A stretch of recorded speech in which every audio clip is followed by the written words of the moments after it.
ਸਵਾਗਤ ਜੀ ਤੁਹਾਡਾ ਇੱਕ ਵਾਰ ਫਿਰ ਤੋਂ। ਤੁਸੀਂ ਦੇਖ ਰਹੇ ਹੋ ਪ੍ਰਾਈਮ ਏਸ਼ੀਆ ਟੀਵੀ। ਮੈਂ ਗੁਰਪ੍ਰੀਤ ਸਿੰਘ ਸੰਧਾਵਾਲੀਆ ਤੁਹਾਡੇ ਨਾਲ। ਤੇ ਤੁਸੀਂ ਕਹਿਣਾ ਕਿ ਵੀ ਬੰਦੇ ਰੋਜ਼ ਆ ਕੇ ਬਹਿ ਜਾਂਦੇ, ਕਰੀਏ ਕੀ ਜੀ, ਹੁਣ ਕੰਮ ਹੀ ਇਦਾਂ ਦਾ। ਹਰ ਰੋਜ਼ ਗੱਲਾਂ ਬਾਤਾਂ ਜਿਹੜੀਆਂ ਵੀ ਖਬਰਾਂ ਹੁੰਦੀਆਂ ਨੇ ਆਪ ਜੀ ਦੀ ਕਚਹਿਰੀ 'ਚ ਰੱਖ ਦਈਦੀਆਂ। ਨਾਲ ਵੀਰ ਪਰਮਵੀਰ ਬਾਠੂਰੀ ਹੁੰਦੇ ਆ। ਕੀ ਹਾਲ WhatsApp ਚੜ੍ਹਦੀ ਕਲਾ ਸੰਧਾਲੀਆ ਸਭ ਸਤਿ ਸ਼੍ਰੀ ਅਕਾਲ। ਮੈਂ ਨਾ ਇੱਕ ਗੱਲ ਸੋਚਦਾ ਸੀ, ਮੈਂ ਕਿਹਾ ਤੁਸੀਂ ਇਸ ਤੋਂ ਪਹਿਲਾਂ ਕੋਈ ਟੀਂਡੇ ਟੂੰਡੇ ਸ਼ੁਰੂ ਕਰ ਲਓ। ਨਹੀਂ ਮੈਂ ਤਾਂ ਹੈ ਵੀ ਅੱਜ ਬੜੀਆਂ ਮਤਲਬ ਘੁੱਗੀਆਂ ਗਿਟਾਰਾਂ ਵਾਲਾ ਝੱਗਾ ਪਾਇਆ ਕੋਈ ਹੈ ਖਾਸ ਗੱਲ ਇਹਦੀ। ਸੰਧਾਲੀਆ ਸਾਹਿਬ ਗੱਲ ਇੱਦਾਂ ਹੈ ਕਿ ਕੱਲ੍ਹ ਜਿਹੜੇ ਧੋਤੇ ਸੀ ਉਹ ਸੁੱਕੇ ਨਹੀਂ। ਮੇਰੇ ਕਿਹੜਾ ਸੁੱਕੇ, ਮੈਂ ਤੇ ਕੱਲ੍ਹ ਵਾਲੇ ਪਾਈ ਫਿਰਦਾ। ਨਹੀਂ ਮੈਂ ਤਾਂ ਫਿਰ ਬਦਲ ਲਿਆ। ਨਹੀਂ ਬਦਲਿਆ ਨਹੀਂ, ਮੈਂ ਜਾਂਦੇ ਧੋਤਾ ਸੀ ਤੇ ਮੇਰੇ ਕੋਲ ਫਿਰ ਜਿਹੜਾ ਬਚਿਆ ਸੀ ਇਹ ਹੁਣ ਮੈਂ ਪਾ ਲਿਆ ਫਿਰ। ਚਲੋ ਮੰਨ ਲੈਂਦੇ ਹਾਂ। ਤੇ ਮੈਂ ਗੱਲ ਕਰਨ ਲੱਗਾ ਸੀ ਕਿ ਇਹ ਤੋਂ ਪਹਿਲਾਂ ਤੁਸੀਂ ਟੀਂਡੇ ਟੂੰਡੇ ਲੈ ਆਓ। ਮੁਲਾਜ਼ਮ ਤੇ ਮੁਲਜ਼ਮ ਦੇ ਵਿੱਚ ਫਰਕ ਥੋੜ੍ਹਾ ਹੁੰਦਾ ਨਾ। ਆਹੀ ਤਾਂ ਗੱਲ ਹੈਗੀ। ਇਹ ਹੁਣ ਕਈ ਬੰਦੇ ਪੰਜਾਬ ਦੇ ਵਿੱਚ ਮੈਨੂੰ ਸਮਝ ਨਹੀਂ ਆਉਂਦੀ। ਕਦੇ ਕਦੇ ਮੈਨੂੰ ਲੱਗਦਾ ਹੁੰਦਾ ਸੀ ਯਾਰ ਸਰਕਾਰੀ ਮੁਲਾਜ਼ਮ ਹੁੰਦੇ ਤਾਂ ਵਧੀਆ ਹੁੰਦਾ, ਕਮਾਈ ਕਮੂਈ ਕਹਿੰਦੇ ਜੀ ਕਈਆਂ ਨੂੰ ਵਾਹਵਾ ਕਰਨੀ ਆਉਂਦੀ ਹੈ। ਉੱਥੇ ਵੀ ਆਪਾਂ ਦੋਨੇ ਹੀ ਜਣੇ ਮੁਲਾਜ਼ਮ ਹੁੰਦੇ, ਮੈਂ ਤੀਜੇ ਕੁ ਮਹੀਨੇ ਮੁਲਜ਼ਮ ਬਣ ਜਾਣੇ, ਤੁਸੀਂ ਸਾਰੀ ਹੁਣ ਕਮਾਈ ਕਰ ਲੈਣੀ।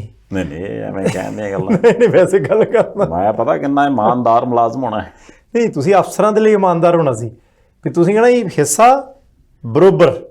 ਆ ਤਦੇ ਬੰਦਾ ਫੜਿਆ ਨਹੀਂ ਜਾਂਦਾ ਨਾ, ਕਿਉਂਕਿ ਜਦੋਂ ਅਗਲੇ ਨਾਲ ਹਿੱਸੇ 'ਚ ਕੋਈ ਨਾ ਕੋਈ ਵਾਧ ਘਾਟ ਹੋ ਜਾਣੀ ਹੈ ਜੀ, ਉਹਨੇ ਫਿਰ ਇੱਧਰ ਉੱਧਰ ਦੱਸਣਾ ਵੀ ਇਹਦਾ ਕੁਛ ਨਾ ਕੁਛ ਕਰਾਓ, ਇਹ ਖਰਾਬ ਕਰਦਾ ਜੀ। ਹਜੇ ਆਪਾਂ ਕੱਲ੍ਹ ਹੀ ਗੱਲ ਕਰਦੇ ਸੀ ਨਾ PRTC ਦੀ, ਪੈਪਸੂ ਰੋਡਵੇਜ ਇਹਨੂੰ ਕਹਿੰਦੇ ਆ, ਕਿ ਉਹ ਪੈਪਸੂ ਵਾਲਿਆਂ ਦੀ ਬੱਸ ਲੈ ਗਿਆ ਕੋਈ। ਉਹਦੇ ਵਿੱਚ ਇੱਕ ਆਪਣੇ ਮਿੱਤਰ ਨੇ, ਮਿੱਤਰ ਕਹਿਣ ਦਾ ਪਾਪ ਪ੍ਰਾਈਮ ਏਸ਼ੀਆ ਟੀਵੀ ਦੇ ਪਰਿਵਾਰ ਦੇ ਮੈਂਬਰਾਂ ਨੇ ਲਿਖਿਆ ਸੀ, ਕਹਿੰਦੇ ਜੀ ਪਹਿਲਾਂ ਤਾਂ ਇਹ ਪਤਾ ਕਰੋ ਕਿ ਚਾਬੀ ਕੌਣ ਛੱਡ ਕੇ ਗਿਆ ਵਿੱਚ।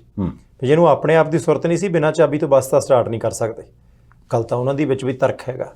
ਦੂਸਰੀ ਗੱਲ, PRTC ਜਿਹੜਾ ਬਠਿੰਡੇ ਵਾਲਾ ਡਿਪੂ ਆ, ਉਹ ਬਠਿੰਡਾ ਡਿਪੂ ਦੇ ਵਿੱਚ ਇੱਕ ਇੰਸਪੈਕਟਰ ਸਾਹਿਬ ਜਿਹੜੇ ਲੱਗੇ ਹੋ ਸੀ ਤੇ ਵਿਜੀਲੈਂਸ ਵਾਲਿਆਂ ਨੇ ਹੁਣ ਉਹਨਾਂ ਨੂੰ ਗ੍ਰਿਫਤਾਰ ਕੀਤਾ।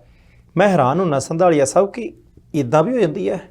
ਉਹ ਕਹਿੰਦੇ ਜੀ ਕਿ ਇੱਕ ਡਰਾਈਵਰ ਸਾਹਿਬ ਜਿਹੜੇ ਆ ਉਹਨਾਂ ਦੇ ਉੱਤੇ ਇਲਜ਼ਾਮ ਲੱਗਾ ਸੀ ਕਿ ਉਹਨਾਂ ਨੇ 5 ਲੀਟਰ ਡੀਜ਼ਲ ਜਿਹੜਾ ਉਹ ਕਿਤੇ ਅੱਗੇ ਪਿੱਛੇ ਕਰ ਲਿਆ ਤੇ ਉਹਨਾਂ ਨੂੰ ਬਰਖਾਸਤ ਕਰ ਦਿੱਤਾ ਗਿਆ ਸੀ, ਨੌਕਰੀਆਂ ਕੱਢ ਦਿੱਤਾ। ਹੁਣ ਤੁਸੀਂ ਦੇਖੋ 5 ਲੀਟਰ ਡੀਜ਼ਲ 200 ਦਾ ਨਹੀਂ ਹੋਣਾ। ਤੇ ਹੁਣ ਉਹ ਡਰਾਈਵਰ ਸਾਹਿਬ ਇਲਜ਼ਾਮ ਲਾਇਆ ਉਹਨਾਂ ਨੇ, ਉਹ ਕਹਿੰਦੇ ਜੀ ਮੈਨੂੰ ਇੰਸਪੈਕਟਰ ਸਾਹਿਬ ਕਹਿੰਦੇ ਤੈਨੂੰ ਮੈਂ ਬਹਾਲ ਕਰਾ ਦੇਣਾ, ਮੈਨੂੰ 2 ਲੱਖ ਦੇ। 200 ਦਾ ਡੀਜ਼ਲ ਨਹੀਂ, ਬੰਦਾ 2 ਲੱਖ ਮੰਗੀ ਜਾਂਦਾ। ਪਰ ਤੁਸੀਂ ਦੇਖੋ ਤੁਸੀਂ ਕਿ ਰਿਸ਼ਵਤ ਦਾ ਜਿਹੜਾ ਦਾਇਰਾ ਕਿੱਥੇ। ਡਰਾਈਵਰ ਸਾਹਿਬ ਦੀ ਤਨਖਾਹ ਕਿੰਨੀ ਹੋਊਗੀ? 20,000 ਹੋਊਗੀ। ਚਲੋ ਜੋ ਵੀ ਹੋਏਗੀ ਹੈ, ਪਰ ਕਾਰਨ ਹੈ ਵੀ ਚੋਰੀ ਤੇ ਕਹਿੰਦੇ ਹੁੰਦੇ ਆ WhatsApp ਦੇਖੋ ਲੱਖ ਦੀ ਵੀ ਹੈ ਤੇ ਕੱਖ ਦੀ ਵੀ ਹੈ। ਤੇ ਜਿਹੜਾ ਬੰਦਾ ਉਹ ਕਹਿੰਦੇ ਹੁੰਦੇ ਵੀ ਭਾਵੇਂ ਡਰਮ ਵੱਡਾ ਚੋਰੀ ਕਰਦਾ ਨਾ ਫੜਿਆ ਜਾਂਦਾ ਤੇ ਉਹ ਚੋਰ ਹੈ ਨਹੀਂ ਜੀ। ਉਹ ਹੁਣ 5 ਲੀਟਰ ਦੀ ਕੈਨੀ 'ਚ ਫੜਿਆ ਗਿਆ ਤੇ ਅਗਲਾ ਚੋਰ ਤੇ ਵੱਜਣਾ ਹੀ। ਤੁਸੀਂ ਇਹ ਵੀ ਦੇਖੋ ਕਿ ਉਹ ਇੱਕ 5 ਲੀਟਰ ਤੇਲ ਨੇ 2 ਬੰਦੇ ਇੱਕ ਬਰਖਾਸਤੀ ਕਰਾਤਾ, ਦੂਜੇ ਦਾ ਹੁਣ ਬਣਨਾ ਪਤਾ ਨਹੀਂ ਕੀ ਹੈ। ਨਾ ਉਹ 5 ਲੀਟਰ ਤੇਲ ਵਾਲਾ ਕੰਮ ਹੁੰਦਾ, ਨਾ ਡਰਾਈਵਰ ਸਾਹਿਬ ਬਰਖਾਸਤ ਹੁੰਦੇ, ਨਾ ਡਰਾਈਵਰ ਸਾਹਿਬ ਤੋਂ ਇੰਸਪੈਕਟਰ ਸਾਹਿਬ 2 ਲੱਖ ਰੁਪਈਆ ਮੰਗਦੇ, ਨਾ ਉਹ ਵਿਜੀਲੈਂਸ ਕੋ ਜਾਂਦੇ ਤੇ ਨਾ ਇੰਸਪੈਕਟਰ ਸਾਹਿਬ ਕਾਬੂ ਆਉਂਦੇ। ਮੈਨੂੰ ਲੱਗਦਾ ਹੁੰਦਾ ਕਿ ਯਾਰ ਨਾ WhatsApp ਇੱਕ ਚੀਜ਼ ਆ, ਮੈਨੂੰ ਲੱਗਦਾ ਸ਼ਾਇਦ ਇਸ ਐਂਗਲ ਤੋਂ ਕਦੀ ਗੱਲ ਹੋਈ ਨਹੀਂ। ਆਪਾਂ ਕਦੀ ਰੱਖਦੇ ਹੁੰਦੇ ਆ। ਚਲੋ ਜੇ ਤੁਸੀਂ ਗੱਲ ਛੇੜੀ ਤੇ ਇੱਕ ਆਪਾਂ ਵੈਸੇ ਇੱਕ ਥਾਟ ਆ ਉਹ ਆਪਣੇ ਪਰਿਵਾਰ ਦੇ ਮੈਂਬਰਾਂ ਨਾਲ ਸਾਂਝਾ ਕਰਦੇ ਆ, ਟਿੱਪਣੀਆਂ ਕਰ ਦੇਣਗੇ। ਵਿਚਾਰ ਅੱਛਾ ਠੀਕ ਹੈ ਜੀ। ਵਿਚਾਰ ਇਹ ਆ ਕਿ ਵੀ ਜਦੋਂ ਆਪਾਂ ਇਹ ਕਹਿੰਦੇ ਆ ਨਾ ਵੀ ਕਰਪਸ਼ਨ ਯਾਰ ਹੈਗੀ ਆਸੇ-ਪਾਸੇ, ਪਰ ਉਹ ਉੱਥੇ ਹੀ ਆ ਆਪਣਾ, ਉਹਦੇ ਨਾਲ ਵੈਸੇ ਆਪਣੇ ਰੋਜ਼ਾਨਾ ਦੀ ਜ਼ਿੰਦਗੀ ਨਾਲ ਉਹਦਾ ਫਰਕ ਕੋਈ ਨਹੀਂ। ਪਰ ਤੁਸੀਂ ਦੇਖੋ ਵੀ ਇਹ ਸਾਰੀਆਂ ਚੀਜ਼ਾਂ ਆਪਸ ਦੇ ਵਿੱਚ ਜੁੜੀਆਂ ਕਿੱਦਾਂ। ਹੁਣ ਮੰਨ ਲਓ ਆਪਾਂ ਨੂੰ ਇਸ ਚੀਜ਼ ਦਾ ਤਾਂ ਫਿਕਰ ਆਉਂਦਾ ਕਿ ਵੀ ਯਾਰ ਪੰਜਾਬ ਦੇ ਵਿੱਚ ਜਦੋਂ ਆਪਾਂ ਪ੍ਰਾਈਵੇਟ ਬੱਸਾਂ ਦੀ ਗੱਲ ਕਰਦੇ ਹਾਂ ਤੇ ਉਹ ਵੱਧਦੀਆਂ ਜਾਂਦੀਆਂ, ਪ੍ਰਾਈਵੇਟ ਟਰਾਂਸਪੋਰਟਰਾਂ ਦੀ ਗੱਲ ਕਰਦੇ ਹਾਂ ਤੇ ਉਹ ਕਹਿੰਦੇ ਵੀ ਬਾਬੇ ਵੇਲੇ ਦੀ ਟਰਾਂਸਪੋਰਟ ਸੀ ਤੇ ਉਦੋਂ ਤੋਂ ਚੱਲੀ ਜਾਂਦੀ, ਵੱਧਦੀ ਜਾਂਦੀ ਹੈ। ਤੇ ਇੱਕ ਪਾਸੇ ਇੱਕ ਆਮ ਪਰਿਵਾਰ, ਇੱਕ ਜਿਹੜਾ ਸਧਾਰਨ ਬੰਦਾ ਜਿਹਨੇ ਇੱਕ ਬੱਸ ਤੋਂ ਸ਼ੁਰੂ ਕੀਤਾ, ਉਹ ਦੋਵਾਂ ਤੋਂ ਸ਼ੁਰੂ ਕੀਤਾ, ਉਹ ਤੇ ਟਰਾਂਸਪੋਰਟ ਵੱਡੀ ਬਣਾ ਗਿਆ। ਤੇ ਕਿੱਥੇ ਇੱਕ ਪੂਰਾ ਸੂਬਾ, ਇੱਕ ਸਟੇਟ ਜਿਹਦੇ ਮਗਰ ਸਰਕਾਰ ਹੋਵੇ, ਉਹਦੇ ਕੋਲੇ ਸਾਰੇ ਅਧਿਕਾਰ ਹੋਣ ਤੇ ਉਹਦੇ ਬਾਵਜੂਦ ਵੀ ਆਖਣ ਵੀ ਸਾਡੀਆਂ ਬੱਸਾਂ ਕੰਡਮ ਹੋ ਗਈਆਂ, ਸਾਡੇ ਕੋਲ ਰੂਟ ਹੈ ਨਹੀਂ, ਸਾਡੇ ਕੋਲ ਸਵਾਰੀ ਹੈ ਨਹੀਂ, ਸਾਡਾ ਚੱਲਦਾ ਕੁਝ ਨਹੀਂ। ਇਹਦਾ ਮਤਲਬ ਇਹ ਹੋ ਗਿਆ ਵੀ ਜਿਹੜੀਆਂ ਚੀਜ਼ਾਂ ਤੇ ਲੋਕਾਂ ਦੇ ਟੈਕਸ ਦੇ ਪੈਸੇ ਤੋਂ ਆਉਂਦੀਆਂ ਨੇ ਉਹਨਾਂ ਨੂੰ ਨਾ ਤੇ ਕੋਈ ਸਾਂਭਣ ਵਾਲਾ ਹੀ ਆ, ਸਗੋਂ ਉਲਟਾ ਇਹੋ ਜਿਹੇ ਜਾੜਨ ਵਾਲੇ ਹੈਗੇ। ਇਹਦਾ ਮਤਲਬ ਕੋਈ ਤੇਲ ਚੋਰੀ ਕਰਨ ਵਾਲੀ ਘਟਨਾ ਕੋਈ ਪਹਿਲੀ ਵਾਰ ਤੇ ਵਾਪਰੀ ਨਹੀਂ ਵੀ ਅਚਾਨਕ ਇਤਿਹਾਸ ਦੇ ਵਿਦਿਆਰਥੀ ਨੇ ਅੱਜ ਤੋਂ 10 ਸਾਲ ਬਾਅਦ ਲਿਖੇ ਵੀ ਪਹਿਲਾਂ ਤੇ ਕਦੀ ਨਹੀਂ ਸੀ ਹੋਇਆ। 1947 ਤੋਂ ਬਾਅਦ, ਫਿਰ 1966 ਤੋਂ ਬਾਅਦ ਜਦੋਂ ਪੰਜਾਬ ਵੱਖਰਾ ਹੋ ਗਿਆ, ਫਿਰ 2023 ਤੱਕ ਤਾਂ ਬਹੁਤ ਚੰਗਾ ਚੱਲਦਾ ਰਿਹਾ। ਅਚਾਨਕ 2023 'ਚ ਇੱਕ ਡਰਾਈਵਰ ਨੇ 5 ਲੀਟਰ ਡੀਜ਼ਲ ਚੋਰੀ ਕੀਤਾ। ਇੱਦਾਂ ਤਾਂ ਹੋਇਆ ਨਹੀਂ। ਇਹਦੇ ਪਹਿਲਾਂ ਤੋਂ ਆਦਤਾਂ ਬਣੀਆਂ ਨਾ ਵੀ ਕੋਈ ਟਾਇਰ ਲੈ ਗਿਆ, ਕੋਈ ਡੀਜ਼ਲ ਲੈ ਗਿਆ, ਜਿਹਨੂੰ ਜੋ ਦਾ ਲੱਗਾ, ਕੋਈ ਲਾਈਟ ਲਾ ਕੇ ਲੈ ਗਿਆ, ਕੋਈ ਬੈਟਰੀ ਕੱਢ ਕੇ ਲੈ ਗਿਆ। ਜੇ ਹੋਰ ਕੋਈ ਨਹੀਂ, ਟਿਕਟਾਂ ਹੀ ਆਪਾਂ ਪਿੱਛੇ ਜੇ ਇੱਕ ਖਬਰ ਸੀ ਨਾ, ਉਦੋਂ ਉਹ ਕਹਿੰਦੇ ਵੀ ਟਿਕਟਾਂ ਹੀ ਉਹਨੇ ਆਪਣੀਆਂ ਛਾਪ ਕੇ ਰੱਖੀਆਂ, ਬੰਦੇ ਨਾਲ ਕੋਈ ਗੱਲ ਨਹੀਂ, ਚੱਲੀ ਜਾਣ ਦਿਓ। ਜਾਂ ਜਿਹੜੀਆਂ ਟਿਕਟਾਂ ਆਲਰੇਡੀ ਦਿੱਤੀਆਂ ਉਹੀ ਦੁਬਾਰਾ ਮੁੜ ਕੇ ਦੂਸਰੀਆਂ ਦੇ ਦਿੱਤੀ, ਜਾਂ ਫਿਰ ਟਿਕਟ ਦੇਣੀ ਨਹੀਂ। ਇਹ ਜਿਹੜੀ ਕਰਪਸ਼ਨ ਆ, ਇਹ ਮੈਂ ਸਿਰਫ ਇੱਕ ਉਦਾਹਰਨ ਦੇ ਰਿਹਾ ਇੱਕ ਡਿਪਾਰਟਮੈਂਟ ਦੀ। ਉਹ ਪੈਸਾ ਤੇ ਲੋਕਾਂ ਦਾ ਨਾ, ਉਹਨੂੰ ਇਦਾਂ ਦੇ ਬੰਦੇ ਜਿਹੜੇ ਘੁਣ ਵਾਂਗੂ ਖਾ ਕੇ ਤੇ ਉਸ ਮਹਿਕਮੇ ਨੂੰ ਜਾਂ ਉਸ ਚੀਜ਼ ਨੂੰ ਜਾਂ ਲੋਕਾਂ ਦੀ ਉਸ ਜਾਇਦਾਦ ਨੂੰ ਜਿਹੜਾ ਖੂਹ ਖਰਾਬੂ ਕਰਦੇ ਸੀ, ਉਹ ਜਦੋਂ ਇਦਾਂ ਹਰੇਕ ਮਹਿਕਮਾ ਆਪੋ ਆਪਣੇ ਥਾਂ ਦੇ ਉੱਪਰ ਖੂਹ ਖਰਾਬੂ ਕਰਨ ਲੱਗ ਪਿਆ, ਵਿੱਚੋਂ ਚੋਰੀਆਂ ਕਰਨ ਲੱਗ ਪਏ, ਖਾਣ ਵਾਲੇ ਖਾਈ ਗਏ, ਇਹਦਾ ਮਤਲਬ ਸੂਬੇ ਦੀ ਉਸ ਖਸਤਾ ਹਾਲਤ ਦੇ, ਲੋਕਾਂ ਦੇ ਟੈਕਸ ਦੇ ਪੈਸੇ ਦੀ ਬਰਬਾਦੀ ਦੇ ਜ਼ਿੰਮੇਵਾਰ ਤੇ ਉਹ ਲੋਕ ਨੇ ਨਾ। ਕਦੀ ਧਿਆਨ ਨਹੀਂ ਗਿਆ ਉਹਨਾਂ ਵਾਲੇ ਪਾਸੇ। ਨਹੀਂ, ਧਿਆਨ ਨਹੀਂ ਗਿਆ, ਇਹਦੇ ਵਿੱਚ ਕੋਈ ਦੋ ਰਾਏ ਨਹੀਂ। ਸੰਧਾਲੀਆ ਸਾਹਿਬ, ਇੱਕ ਤੁਸੀਂ ਇਹ ਦੇਖੋ ਕਿ ਜਦੋਂ ਉੱਪਰੋਂ ਵੀ ਕੋਈ ਖਾਂਦਾ ਹੋਵੇ, ਥੱਲਿਓਂ ਵੀ ਛੋਟੇ ਪੱਧਰ ਦੇ ਉੱਤੇ ਖਾਣ ਲੱਗ ਪਏ, ਫਿਰ ਬਚੂਗਾ ਕੀ, ਹੈ ਨਾ। ਆਪਾਂ ਬੜਾ ਕਈ ਵਾਰੀ ਫੁੱਲੇ ਨਹੀਂ ਸਮਾਉਂਦੇ ਹੁੰਦੇ। ਆਪਾਂ ਇੱਥੇ ਸੜਕ ਬਣਦੀ ਸੀ, ਆਪਾਂ ਫਿਰ ਆਪਣੇ ਘਰ ਮੋਹਰੇ ਤੱਕ ਬਜਰੀ ਪਵਾ ਲਈ, ਰੁਪਈਆ 200 ਦਿੱਤਾ, ਉਹਨਾਂ ਦੀ ਜੇਬ 'ਚ ਪਾਇਆ, ਉਹ ਮਾੜੇ ਐਂ ਨੂੰ 2 ਪੀਪੇ ਐਂ ਪਰ ਮਰ ਗਿਆ। ਬੜੀ ਐਂ ਕੋਈ ਉਹ ਇੱਥੇ ਤਾਰ, ਉਦੋਂ ਬਿਜਲੀ ਵਾਲੇ ਇੱਥੇ ਤਾਰ ਪਾਉਂਦੇ ਸੀ, ਮੈਂ ਮਾੜੀ ਮੋਟੀ ਉਹਨਾਂ ਦੀ ਸੇਵਾ ਪਾਣੀ ਕੀਤੀ ਆ, ਇੰਨੀ ਤਾਰ ਤੋਂ ਇੱਥੇ ਰੱਖ ਗਿਆ, ਕਿਤੇ ਕਹਿੰਦੇ ਜੇ ਉਹ ਫਿਊਜ਼ ਫਾਇਲ ਲਾਉਣਾ ਪੈਂਦਾ। ਫਿਰ ਇੱਕ ਹੋਰ ਬੜੀ ਵੱਡੀ ਗੱਲ ਹੁੰਦੀ ਹੈ, ਉਹ ਇੱਥੇ ਖਾਲ ਪਾਉਂਦੇ ਸੀ, ਉਦੋਂ ਆਹ ਪੈਪ ਤਾਂ ਆਪਾਂ ਉਹਦੇ ਉਹਨਾਂ ਤੋਂ ਇੱਧਰਲੇ ਪਾਸੇ ਰਖਾ ਲਿਆ ਸੀ, ਆ ਇੱਥੇ ਹੁਣ ਅੰਡਰਗਰਾਊਂਡ ਪਾਵਾਂਗੇ। ਨਹੀਂ, ਗੱਲਾਂ ਛੋਟੀਆਂ ਨੇ, ਪਰ ਉਹ ਸਾਡੇ ਦਿਮਾਗ ਦੇ ਵਿੱਚ ਜਿਹੜੀ ਚੀਜ਼ ਭਰ ਗਈ ਹੈ, ਉਧਰਲੇ ਪਾਸੇ ਨੂੰ ਲੈ ਤੁਰਦੀਆਂ। ਤੇ ਸਾਨੂੰ ਉਹ ਮਾੜੀ ਮੋਟੀ ਜੇ ਥੱਲਿਓਂ ਨਿਕਲੂਗੀ ਨਾ ਉਹ ਗੱਲ, ਉੱਪਰਲੇ ਪਾਸਿਓਂ ਫੇਰ ਨਿਕਲਣੀ ਆ। ਹੁਣ ਵੈਸੇ ਤਾਂ ਸੂਤਰ ਜਿਹੜਾ ਉਹ ਆਉਣਾ ਹੀ ਨਹੀਂ।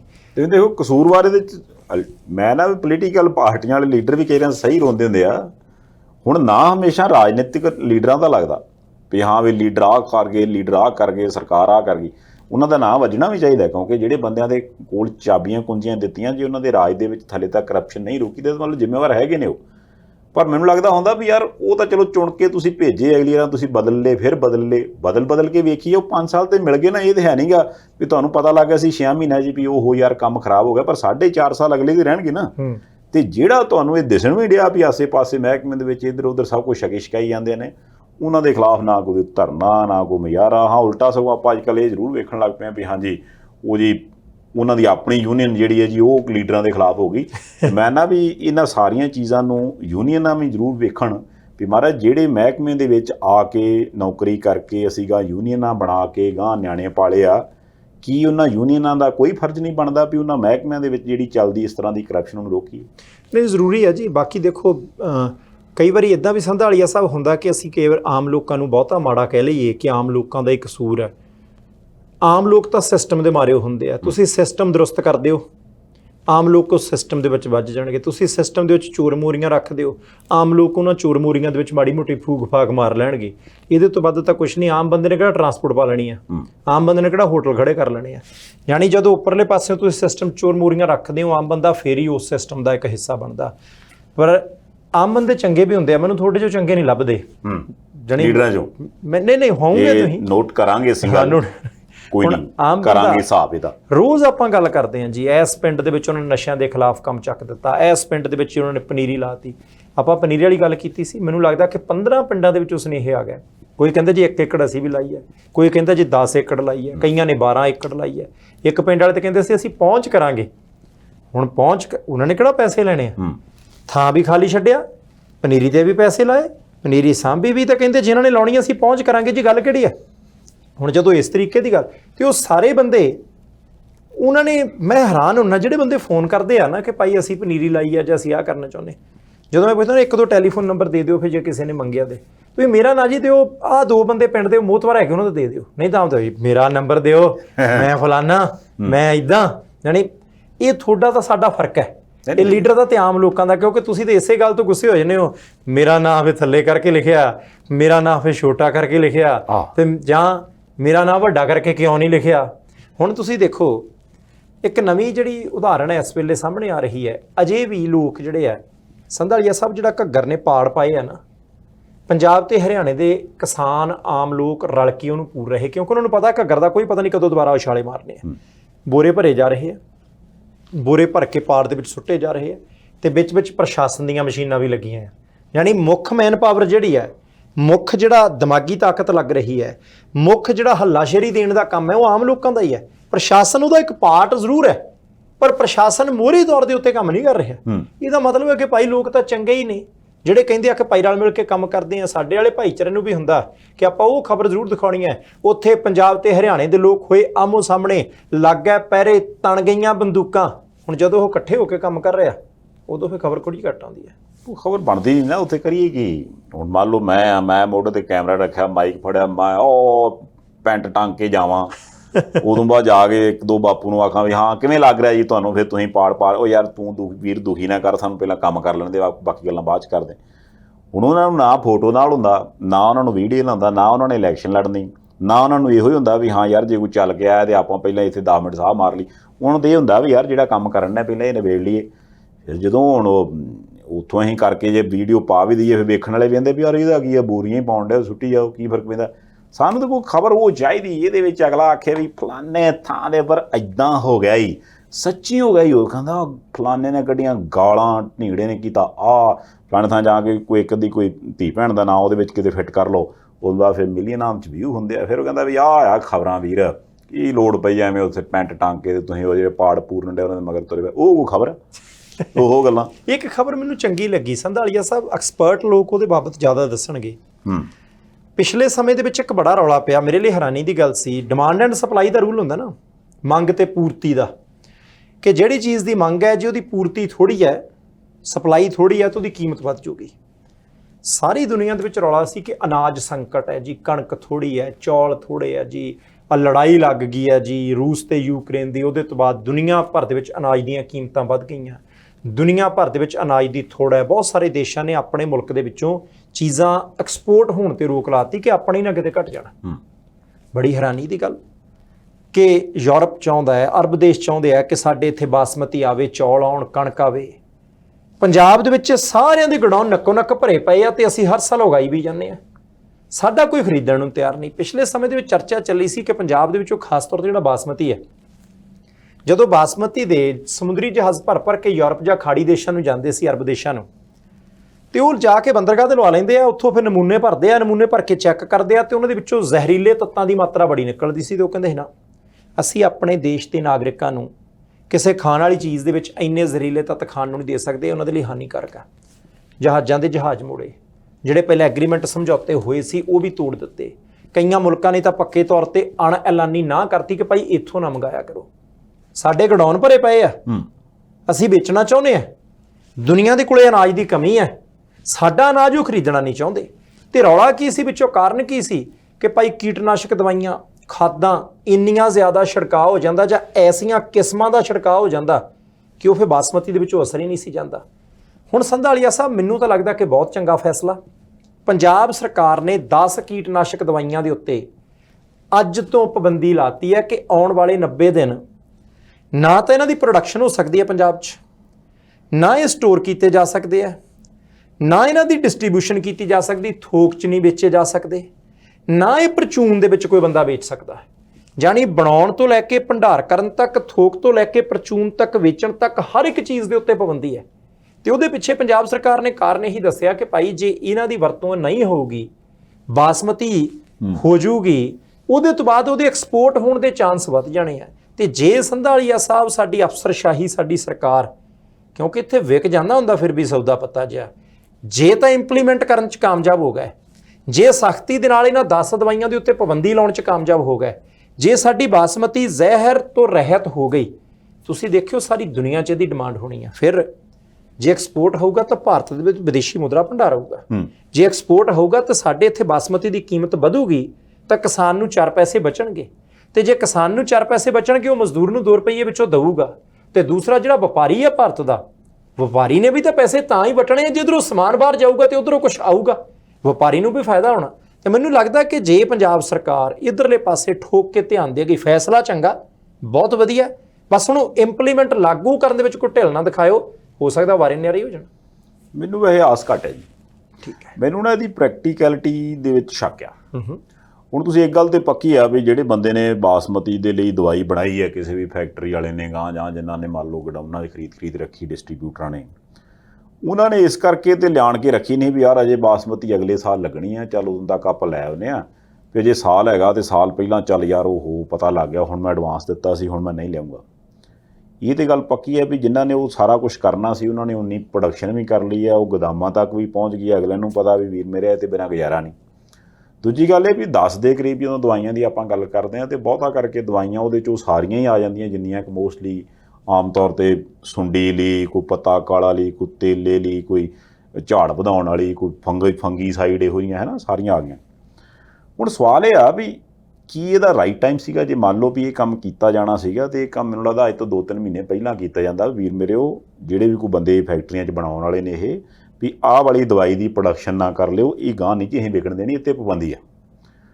ਹੁਣ ਦੂਜੀ ਗੱਲ ਇਹ ਵੀ ਹੋ ਸਕਦੀ ਵੀ ਜਦੋਂ ਤੱਕ ਕੋਈ ਨਾ ਕੋਈ ਉਹ ਇਜਾਦ ਕਰ ਲੈਂਦੇ ਜਾਂ ਦੂਜੀ ਚੀਜ਼ ਵਿੱਚੋਂ ਕੱਢ ਲੈਂਦੇ ਤੇ ਕੋਈ ਨਵੀਂ ਦਵਾਈ ਪਾ ਲੈਂਦੇ ਤੇ ਉਹ ਲੋਕਾਂ ਤੱਕ ਪਹੁੰਚ ਵੀ ਜਾਂਦੀ। ਹੁਣ ਜੇ ਮੰਨ ਲਓ ਵੀ ਇਹ 10 ਦੇ ਕਰੀਬ ਅਗਲਿਆਂ ਕੋਲ ਅਵੇਲੇਬਲ ਹੈ ਵੀ ਯਾਰ ਇਹੋ ਹੀ ਪੈਂਦੀਆਂ ਤੋਂ ਬਿਨਾਂ ਗੁਜ਼ਾਰਾ ਹੈ ਨਹੀਂ, ਉਹ ਗਦਾਊਨ 'ਚ ਪਈ ਆ।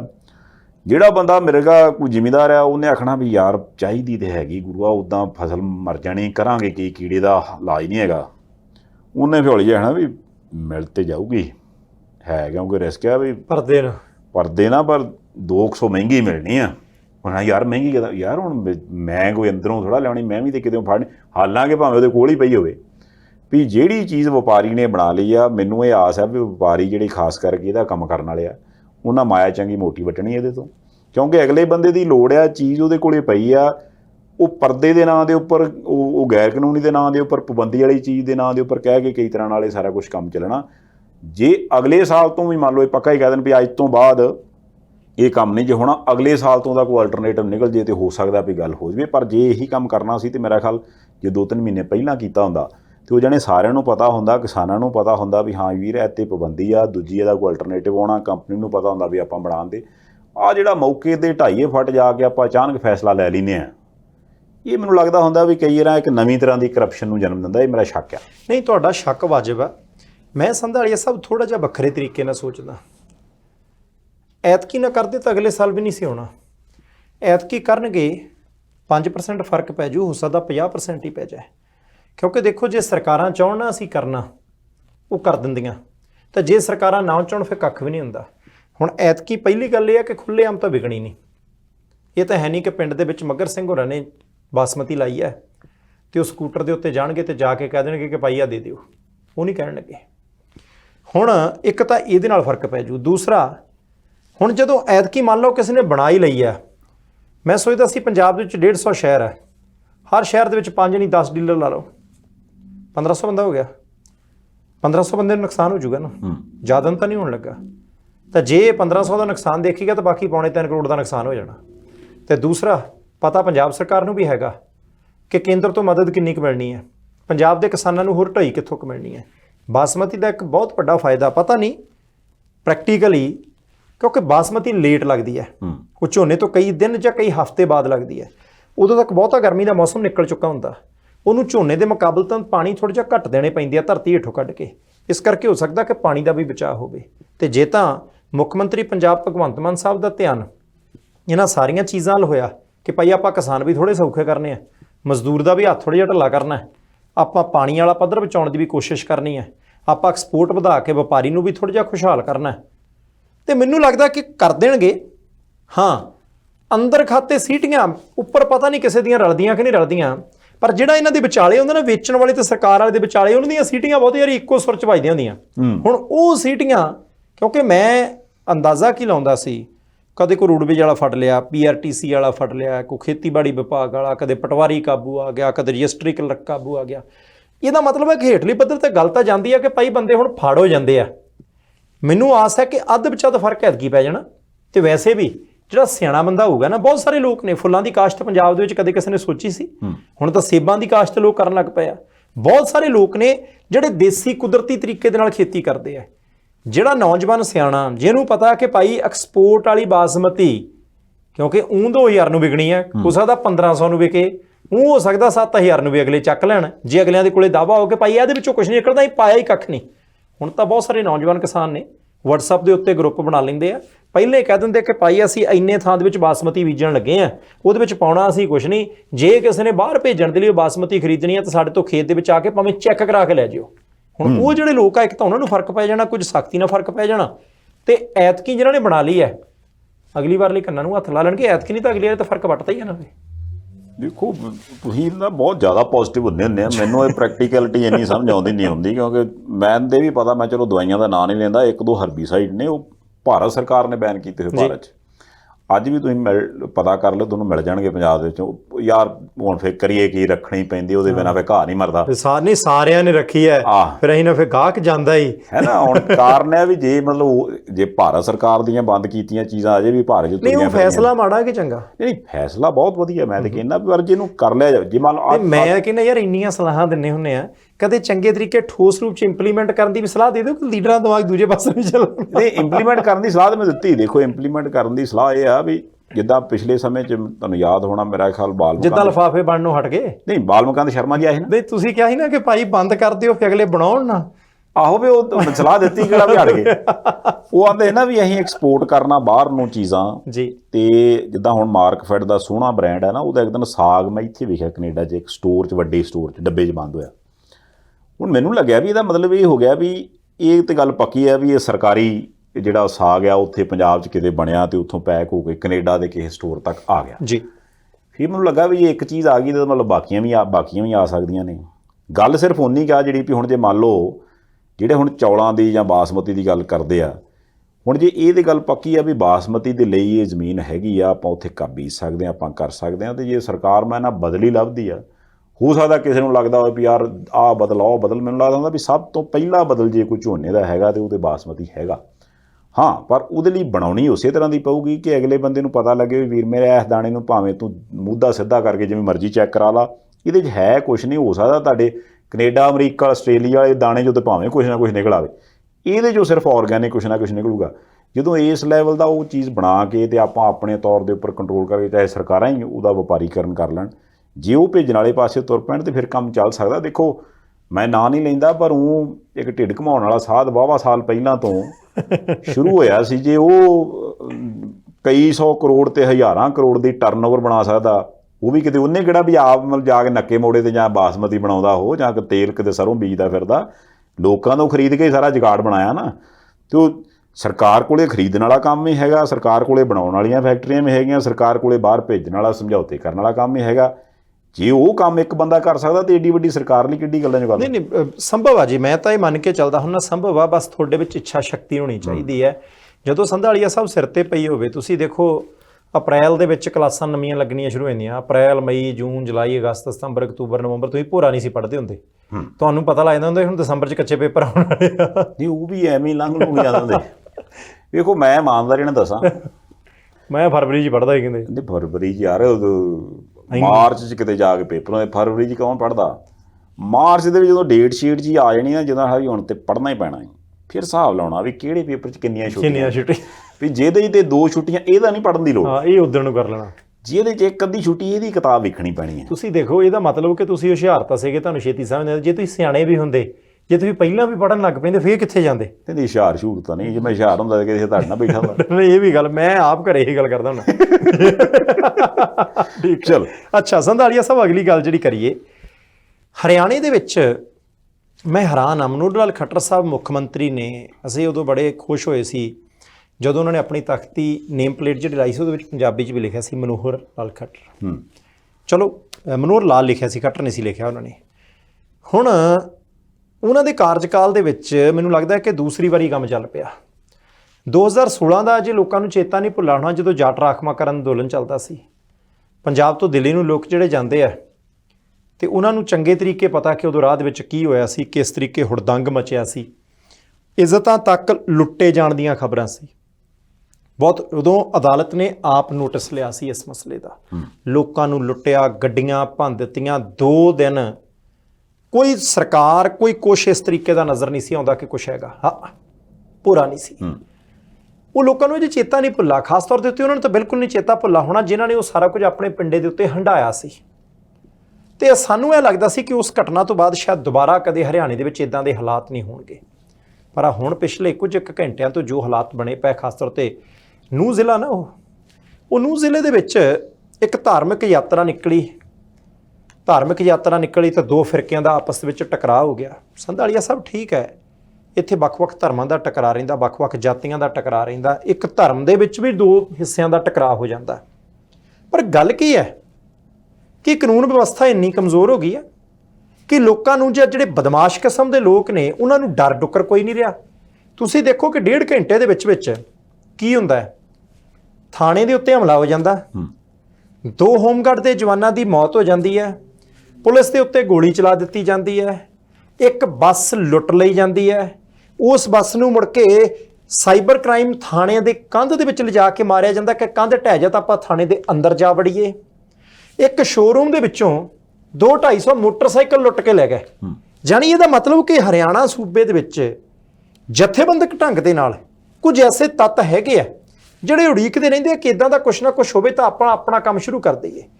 ਇੱਥੋਂ ਤੱਕ ਕਿ ਬਹੁਤ ਸਾਰੀਆਂ ਗੱਡੀਆਂ ਰੋਕ ਕੇ ਲੁੱਟੀਆਂ ਗਈਆਂ, ਬਹੁਤ ਸਾਰੀਆਂ ਦੁਕਾਨਾਂ ਲੁੱਟੀਆਂ ਗਈਆਂ, ਇੱਥੋਂ ਤੱਕ ਕਿ ਧਾਰਮਿਕ ਮੰਦਿਰਾਂ ਦੇ ਵਿੱਚ ਵੀ ਭੰਨ ਤੋੜ ਜਿਹੜੀ ਉਹ ਕੀਤੀ ਗਈ। ਹੁਣ 4 ਜ਼ਿਲ੍ਹਿਆਂ ਦੇ ਵਿੱਚ ਧਾਰਾ 144 ਲਾਤੀ ਹੈ। ਜਿਹੜੇ ਜ਼ਿਲ੍ਹੇ ਦੇ ਵਿੱਚ ਇਹ ਸਾਰਾ ਕੁਝ ਹੋਇਆ ਉੱਥੇ ਇੰਟਰਨੈਟ 2 ਦਿਨਾਂ ਦੇ ਲਈ ਬੰਦ ਕਰ ਦਿੱਤਾ ਗਿਆ। ਪੈਰਾਮਿਲਟਰੀ ਫੋਰਸਸ ਬਾਈ 에ਅਰ ਉੱਥੇ ਮੰਗਾਉਣੀਆਂ ਪਈਆਂ। ਉਸ ਜਿੱਥੇ ਹੁਣ ਧਾਰਾ 144 ਲਾਤੀ ਹੈ, ਜੇ ਇੰਟਰਨੈਟ ਬੰਦ ਕਰ ਦਿੱਤਾ, 2000 ਦੇ ਕਰੀਬ ਔਰਤਾਂ ਉੱਥੋਂ ਦੇ ਧਾਰਮਿਕ ਸਥਾਨਾਂ ਦੇ ਵਿੱਚ ਨੇ, ਉਹ ਫਸ ਗਈਆਂ ਬੀਬੀਆਂ ਉੱਥੇ, ਕਿਉਂਕਿ ਉਸ ਯਾਤਰਾ ਦੇ ਵਿੱਚ ਵੀ ਕੁਝ ਬੀਬੀਆਂ ਨਾਲ ਆਈਆਂ ਸੀ ਜਾਂ ਕੁਝ ਵੈਸੇ ਦਰਸ਼ਨ ਦਿਦਾਰੇ ਕਰਨ ਆਈਆਂ ਸੀ। ਹੁਣ ਉਹਨਾਂ ਨੂੰ ਸੁਰੱਖਿਅਤ ਕੱਢਣ ਦੇ ਲਈ ਕੋਸ਼ਿਸ਼ ਜਿਹੜੀ ਉਹ ਪੂਰੀ ਕੀਤੀ ਜਾ ਰਹੀ ਹੈ। ਤੁਸੀਂ ਇਹ ਦੇਖੋ ਕਿ ਜਦੋਂ ਇਹ ਘਟਨਾ ਸ਼ੁਰੂ ਹੋਈ ਹੈ, 2 ਧਿਰਾਂ ਦਾ ਆਪਸ 'ਚ ਟਕਰਾਅ ਹੋਇਆ, ਪਥਰਾ ਹੋਇਆ, ਕਹਿੰਦੇ ਆ ਕਿ 1.25 ਘੰਟੇ ਦੇ ਵਿੱਚ ਇੱਕ ਖਾਸ ਕਿਸਮ ਦੇ ਲੋਕ ਆਏ ਆ, ਉਹਨਾਂ ਨੇ ਫਿਰ ਭੰਨਤੋੜ ਪਥਰਾ ਸ਼ੁਰੂ ਕੀਤਾ। ਜਿਹੜੇ ਤਾਂ ਦੁਕਾਨ ਵਾਲੇ ਨੇ ਸ਼ਟਰ ਸਿੱਟ ਲਿਆ, ਅੰਦਰੋਂ ਕੰਮ ਮਜ਼ਬੂਤ ਸੀ, ਉਹ ਤਾਂ ਬਚ ਗਿਆ, ਦੂਜੇ ਦਾ ਸਮਾਨ ਵੀ ਨਹੀਂ ਛੱਡਿਆ, ਪੈਸੇ ਵੀ ਨਹੀਂ ਛੱਡੇ। ਮੈਂ ਕਹਿੰਦਾ ਕਿ ਬਾਬਾ ਸੁੱਖ ਰੱਖੇ, ਕੋਈ ਮਾੜੀ ਘਟਨਾ ਨਾ ਘਟੀ ਹੋਵੇ, ਪਰ ਜਿਸ ਤਰੀਕੇ ਦੇ ਉੱਥੇ ਹਾਲਾਤ ਪੈਦਾ ਹੋਏ ਹੈ, ਜਿਸ ਤਰੀਕੇ ਪੁਲਿਸ ਪ੍ਰਸ਼ਾਸਨ ਦੇ ਸਾਰਾ ਕੁਝ ਬੱਸੋਂ ਬਾਹਰ ਹੋ ਗਿਆ, ਸੰਧਾਲੀਆ ਸਾਹਿਬ ਕਿਸੇ ਬੀਬੀ ਦੇ ਨਾਲ ਕੋਈ ਮਾੜੀ ਘਟਨਾ ਨਾ ਘਟੀ ਹੋਵੇ। ਪਰ ਐਤਕੀ ਖੱਟਰ ਸਾਹਿਬ ਜ਼ਰੂਰ ਧਿਆਨ ਰੱਖਣ ਕਿ ਤੁਹਾਡੇ 2 ਕਾਰਜਕਾਲ ਨੇ, ਦੂਸਰੀ ਇਹ ਘਟਨਾ ਤੇ ਉਸ ਘਟਨਾ ਦੇ ਵਿੱਚ ਕੋਈ ਸਮੱਸਿਆ ਨਾ ਖੜੀ ਹੋਵੇ। ਐਸੇ ਵਾਰ ਸਾਹਿਬ ਮੈਨੂੰ ਲੱਗਦਾ ਮੈਂ ਪਹਿਲਾਂ ਵੀ ਕਈ ਵਾਰ ਜ਼ਿਕਰ ਕਰ ਚੁੱਕਿਆ ਇਸ ਗੱਲ ਦਾ, ਹੁਣ ਆਪਾਂ ਦੁਬਾਰਾ ਕਰ ਲੈਂਦੇ ਹਾਂ ਵੀ ਮੈਨੂੰ ਲੱਗਦਾ ਹੁੰਦਾ ਵੀ ਜਿੰਨੀ ਤਰ੍ਹਾਂ ਦੇ ਧਰਮ ਤੇ ਜਿੰਨੇ ਧਰਮਾਂ ਨੂੰ ਮੰਨਣ ਵਾਲੇ ਲੋਕ ਆਪਣੇ ਦੇਸ਼ 'ਚ ਰਹਿੰਦੇ ਹਨ, ਸ਼ਾਇਦ ਉਹੀ ਇੱਕ ਕਾਰਨ ਹੈ ਵੀ ਆਪਾਂ ਨੂੰ ਹੌਲੀ ਹੌਲੀ ਧਰਮ ਦਾ ਡਰ ਹੀ ਲੈ ਗਿਆ। ਹੁਣ ਤੁਸੀਂ ਦੇਖੋ ਵੀ ਭਾਰਤ ਵਾਲੇ ਪਾਸਿਓਂ ਇਹ ਖਬਰ ਤੇ ਜ਼ਰੂਰ ਆਉਂਦੀ ਵੀ ਫਲਾਨੇ ਥਾਂ ਦੇ ਉੱਪਰ 2 ਧਰਮਾਂ ਦਾ ਟਕਰਾਅ, ਫਲਾਨੇ ਥਾਂ ਦੇ ਉੱਪਰ ਧਰਮਾਂ ਦਾ ਕਰਕੇ ਕਰਫਿਊ, ਫਲਾਨੇ ਥਾਂ ਦੇ ਉੱਪਰ ਧਰਮਾਂ ਦੀ ਕਲੇਸ਼ ਦਾ ਕਰਕੇ 144, ਜਾਂ ਫਲਾਨੇ ਥਾਂ ਦੇ ਉੱਪਰ ਧਰਮਾਂ ਦੇ ਕਲੇਸ਼ ਦਾ ਕਰਕੇ ਬੰਦਿਆਂ ਦਾ ਆਪਸ ਦੇ ਵਿੱਚ ਵੱਢ ਘੱਟ ਹੈ ਨਾ।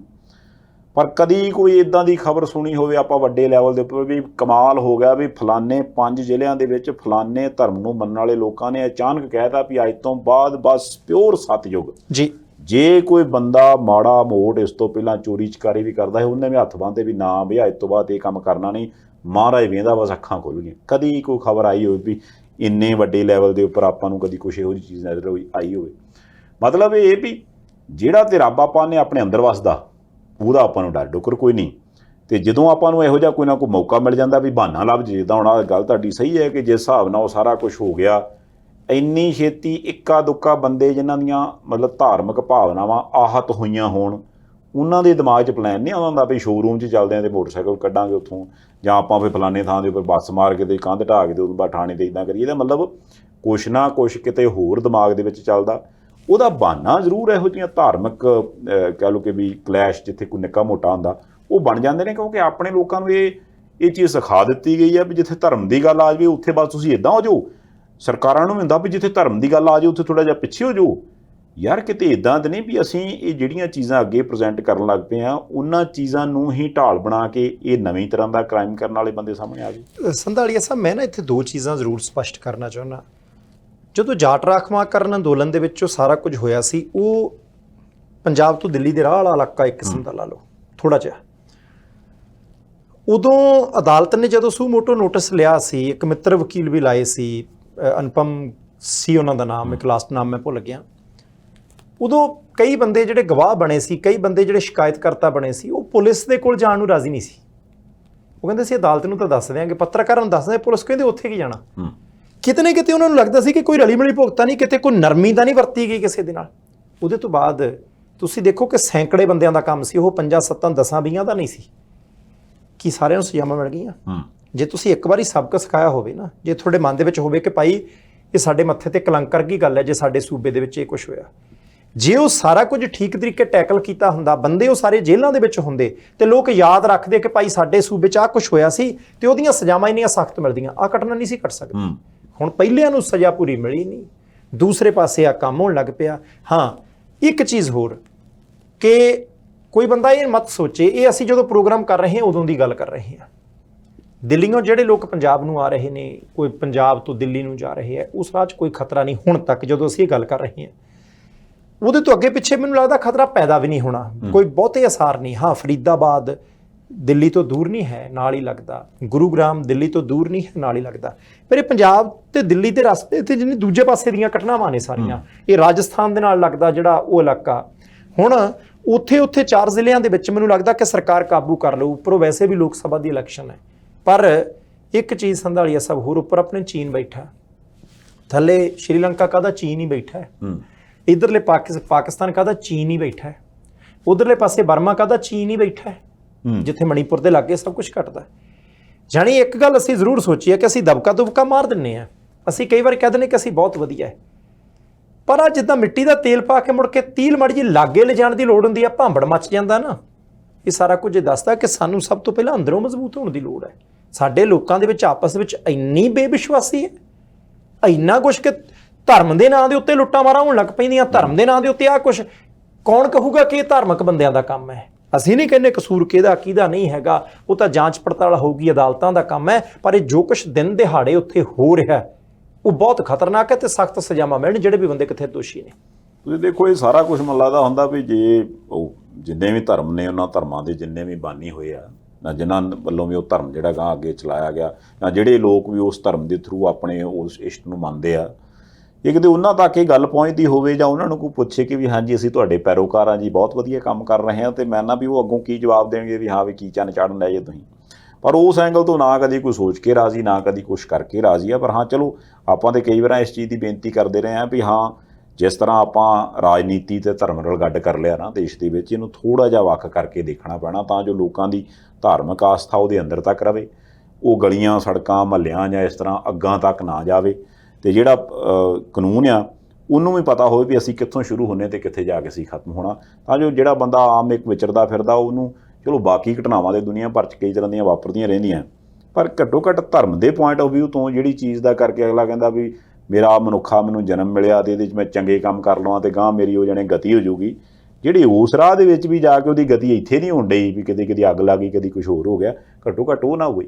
ਨਹੀਂ, ਬਹੁਤ ਜ਼ਰੂਰੀ ਹੈ ਸੰਧਾਲੀਆ ਸਾਹਿਬ। ਚਲੋ ਆਪਾਂ ਅਗਲੀ ਖਬਰ ਵਾਲੇ ਪਾਸੇ ਤੁਰਦੇ ਹਾਂ। ਇੱਕ ਵਾਰੀ ਫੇਰ ਮਨਪ੍ਰੀਤ ਸਿੰਘ ਬਾਦਲ ਤੇ ਮੁੱਖ ਮੰਤਰੀ ਪੰਜਾਬ ਭਗਵੰਤ ਮਾਨ ਹੋਰਾਂ ਦਾ ਪੰਗਾ ਮੁੱਕ ਨਹੀਂ ਰਿਹਾ, ਆਪਸ ਦੇ ਵਿੱਚ ਰੌਲਾ ਪੈ ਗਿਆ। ਮੁੱਖ ਮੰਤਰੀ ਸਾਹਿਬ ਇੱਕ ਸਮਾਗਮ ਤੇ ਸੀ, ਸਮਾਗਮ ਦੇ ਉੱਤੇ ਬੋਲੇ, ਮੰਤਰੀ ਵੀ ਨਾਲ ਬੈਠੇ, ਮੂਹਰੇ ਸੰਗਤ ਵੀ ਕਾਫੀ, ਸੱਜਣ ਵੀ ਕਾਫੀ ਬੈਠੇ, ਮਾਈਕ ਲੱਗਾ, ਕੈਮਰੇ ਲੱਗੇ, ਸਾਰਾ ਕੁਛ। ਉਹ ਗੱਲ ਕਰਦੇ ਸੀ, ਕਹਿੰਦੇ ਜੀ ਹੁਣ ਤਾਂ ਲੋਕਾਂ ਦਾ ਰਾਜ ਆ ਗਿਆ, ਭ੍ਰਿਸ਼ਟਾਚਾਰ ਨਹੀਂ ਇੱਥੇ ਚੱਲਣਾ। ਕਹਿੰਦੇ ਤੁਸੀਂ ਆਪੇ ਹੀ ਅੰਦਾਜ਼ਾ ਲਾ ਲਓ ਕਿ ਜੇ ਮੈਂ ਮਨਪ੍ਰੀਤ ਬਾਦਲ ਨੂੰ ਨਹੀਂ ਛੱਡਿਆ, ਉਹਦੇ ਤੇ ਪਰਚਾ ਹੋ ਗਿਆ, ਹੋਰ ਕਿਸ ਨੂੰ ਮੈਂ ਛੱਡੂ? ਜਾਣੀ ਉਹਨਾਂ ਦੇ ਕਹਿਣ ਦਾ ਭਾਵ ਸੀ ਕਿ ਜਿਹੜਾ ਬੰਦਾ ਮੈਨੂੰ ਪੰਜਾਬ ਦੀ ਰਾਜਨੀਤੀ ਦੇ ਵਿੱਚ ਲੈ ਕੇ ਆਇਆ, ਸਿਆਸਤ ਵਿੱਚ ਪਹਿਲੀ ਪਾਰੀ ਖੇਡਣ ਦਾ ਮੌਕਾ ਮਿਲਿਆ, ਦਿੱਤਾ ਜਿਸ ਬੰਦੇ ਨੇ, ਕਿ ਉਸ ਬੰਦੇ ਦੇ ਉੱਤੇ ਵੀ ਕਹਿੰਦੇ ਜੀ ਪਰਚਾ ਹੋ ਗਿਆ, ਮੈਂ ਉਹਨੂੰ ਵੀ ਬਖਸ਼ਿਆ ਨਹੀਂ ਤਾਂ ਮੈਂ ਹੋਰ ਕਿਸੇ ਨੂੰ ਬਖਸ਼ਣਾ ਨਹੀਂ। ਸਿੱਧ ਤਾਂ ਉਹ ਇਹ ਕਰਨਾ ਚਾਹੁੰਦੇ ਸੀ ਕਿ ਭਾਈ ਹੁਣ ਜਿਹੜਾ ਵੀ ਬੰਦਾ ਮਾੜਾ 2 ਨੰਬਰ ਦਾ ਕੰਮ ਕੀਤਾ ਜਾਂ ਕਰੂਗਾ ਮੈਂ ਛੱਡਣਾ ਨਹੀਂ। ਤੇ ਉਹਦੇ ਤੋਂ ਬਾਅਦ ਉਹਨਾਂ ਨੇ ਫਿਰ ਜਵਾਬ ਦਿੱਤਾ, ਹੋਰ ਵੀ ਗੱਲਾਂ ਬਾਤਾਂ ਕੀਤੀਆਂ। ਉਹ ਕਹਿੰਦੇ ਜੀ ਗੱਲ ਇੱਦਾਂ, ਇਹ ਕਦੇ ਮੁਗਲਾਂ ਨਾਲ ਹੁੰਦੇ ਸੀ, ਫਿਰ ਅੰਗਰੇਜ਼ਾਂ ਨਾਲ ਹੁੰਦੇ ਸੀ, ਉਹਦੇ ਤੋਂ ਬਾਅਦ ਫਿਰ ਇਹ ਅਕਾਲੀਆਂ ਨਾਲ ਹੁੰਦੇ ਸੀ, ਫਿਰ ਕਾਂਗਰਸੀਆਂ ਨਾਲ ਹੁੰਦੇ ਸੀ, ਫਿਰ ਭਾਜਪਾਈਆਂ ਨਾਲ ਹੁੰਦੇ ਸੀ, ਵਿੱਚ ਹੀ ਕਿਸੇ ਹੋਰ ਨਾਲ ਹੁੰਦੇ ਸੀ, ਪਰ ਇਹ ਤੁਹਾਡੇ ਲੋਕਾਂ ਦੇ ਕਦੇ ਨਹੀਂ ਹੋਏ। ਤੇ ਉਹਨਾਂ ਨੇ ਹੋਰ ਜਿਹੜੀਆਂ ਗੱਲਾਂ ਬਾਤਾਂ ਉੱਥੇ ਆਖੀਆਂ ਮਨਪ੍ਰੀਤ ਸਿੰਘ ਬਾਦਲ ਹੋਰਾਂ ਦੇ ਪ੍ਰਤੀ, ਉਹਨਾਂ ਸਾਰੀਆਂ ਗੱਲਾਂ ਬਾਤਾਂ ਦੇ ਵਿੱਚੋਂ ਇਹ ਨਿਕਲਦਾ ਸੀ ਕਿ ਇਹ ਹੁਣ ਕੜੱਤਣ ਵੱਧ ਚੱਲੀ ਹੈ, ਇਹ ਕੜੱਤਣ ਜਿਹੜੀ ਹੈ ਇੱਥੇ ਮੁੱਕਣੀ ਨਹੀਂ। ਹੁਣ ਜਦੋਂ ਉਹ ਸਾਰੀਆਂ ਚੀਜ਼ਾਂ ਹੋ ਗਈਆਂ, ਮੁੱਖ ਮੰਤਰੀ ਸਾਹਿਬ ਨੇ ਜਨਤਕ ਤੌਰ, ਕਿਉਂਕਿ ਕਦੇ ਉਹਨਾਂ ਨੇ ਟਵੀਟ ਕਰ ਦਿੱਤਾ, ਕਦੇ ਜਨਤਕ ਤੌਰ ਦੇ ਉੱਤੇ ਕਹਿ ਦਿੱਤਾ। ਹੁਣ ਸਾਨੂੰ ਨਹੀਂ ਸਮਝ ਕੇ ਮੁੱਖ ਮੰਤਰੀ ਸਾਹਿਬ ਦੇ ਕੋਲ ਐਸਾ ਕਿਹੜਾ ਭੇਤ ਹੈ ਮਨਪ੍ਰੀਤ ਸਿੰਘ ਬਾਦਲ ਦਾ, ਜਾਂ ਜਾਂਚ ਏਜੰਸੀਆਂ ਨੇ ਜਾਂਚ ਪੜਤਾਲ ਕਰਦਿਆਂ ਐਸੀ ਕਿਹੜੀ ਕਮਜ਼ੋਰੀ ਮਨਪ੍ਰੀਤ ਸਿੰਘ ਬਾਦਲ ਹੋਰਾਂ ਦੀ ਲੱਭ ਲਈ। ਨਹੀਂ ਤਾਂ ਲੋਕਾਂ ਦੀਆਂ ਵੋਟਾਂ ਦੇ ਨਾਲ ਚੁਣਿਆ ਹੋਇਆ ਮੁੱਖ ਮੰਤਰੀ, ਜਦੋਂ ਮੂਹਰੇ ਅਜੇ ਨੇੜੇ ਚੋਣ ਕੋਈ ਨਹੀਂ, ਮਨਪ੍ਰੀਤ ਸਿੰਘ ਬਾਦਲ ਦੇ ਨਾਲ ਉਹਨਾਂ ਦਾ ਮੁਕਾਬਲਾ ਕੋਈ ਨਹੀਂ, ਮਨਪ੍ਰੀਤ ਸਿੰਘ ਬਾਦਲ ਜਨਤਕ ਤੌਰ ਦੇ ਉੱਤੇ ਕੋਈ ਐਸਾ ਵਿਚਰਦੇ ਨਹੀਂ ਹੈਗੇ, ਕੋਈ ਰੈਲੀਆਂ ਨਹੀਂ ਕਰਦੇ, ਭਗਵੰਤ ਮਾਨ ਸਾਹਿਬ ਦੀ ਸਰਕਾਰ ਦੇ ਖਿਲਾਫ ਕੋਈ ਧਰਨੇ ਨਹੀਂ ਲਾਉਂਦੇ ਕਿ ਜਿਹੜਾ ਆਪਾਂ ਕਹੀਏ ਕਿ ਭਾਈ ਉਹਨਾਂ ਨੂੰ ਨੱਪਣਾ ਭਗਵੰਤ ਮਾਨ ਹੋਰਾਂ ਦੇ ਲਈ ਜ਼ਰੂਰੀ ਬਹੁਤ ਸੀ।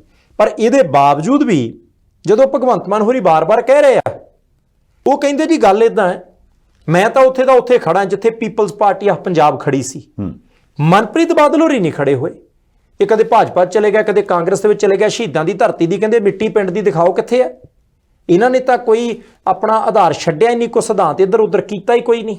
ਹੁਣ ਉਹਦੇ ਤੋਂ ਬਾਅਦ ਮਨਪ੍ਰੀਤ ਸਿੰਘ ਬਾਦਲ ਹੋਰੀ ਕਿੰਨੂਆਂ ਦੇ ਬਾਗ 'ਚ ਬੈਠੇ, ਜਾਣੀ ਉਹ ਵੀ ਸਿੰਬੋਲਿਕ ਇੱਕ ਚੁਣੌਤੀ ਹੋਈ ਹੈ। ਜਿੱਥੋਂ ਭਗਵੰਤ ਮਾਨ ਸਾਹਿਬ ਮੁੱਖ ਮੰਤਰੀ ਹੋਰਾਂ ਨੇ ਸ਼ੁਰੂ ਕੀਤਾ ਸੀ ਕਿ ਮੈਨੂੰ ਥੋੜ੍ਹੇ ਥੋੜ੍ਹੇ ਕੱਲੇ ਕਿੰਨੂ ਦਾ ਪਤਾ ਹੈ, ਕਿੰਨੂਆਂ ਦੇ ਬਾਗ ਦੇ ਵਿੱਚ ਹੀ ਬੈਠ ਕੇ ਮਨਪ੍ਰੀਤ ਸਿੰਘ ਬਾਦਲ ਹੋਰਾਂ ਨੇ 5 ਮਿੰਟ 4 ਮਿੰਟ ਦੀ ਵੀਡੀਓ ਪਾਈ। ਉਹ ਕਹਿੰਦੇ ਜੀ ਪਹਿਲੀ ਗੱਲ ਕਿ ਮੈਨੂੰ ਡਰਾਉਣ ਧਮਕਾਉਣ ਦੀ ਲੋੜ ਨਹੀਂ, ਤੇ ਦੂਸਰਾ ਜਿਹੜਾ ਸ਼ਬਦ ਉਹਨਾਂ ਨੇ ਵਰਤਿਆ ਨਾ, ਕਹਿੰਦੇ ਵੀ ਦੇਖੋ ਮੇਰਾ ਭਗਵੰਤ ਜੀ ਮੂੰਹ ਨਾ ਖਲਾਓ ਮੁੱਖ ਮੰਤਰੀ ਸਾਹਿਬ, ਜੇ ਮੇਰਾ ਮੂੰਹ ਖੁੱਲ ਗਿਆ ਤਾਂ ਤੁਸੀਂ ਫਿਰ ਲੋਕਾਂ ਦੇ ਵਿੱਚ ਵਿਚਰਨ ਜੋਗੇ ਨਹੀਂ ਰਹਿਣਾ।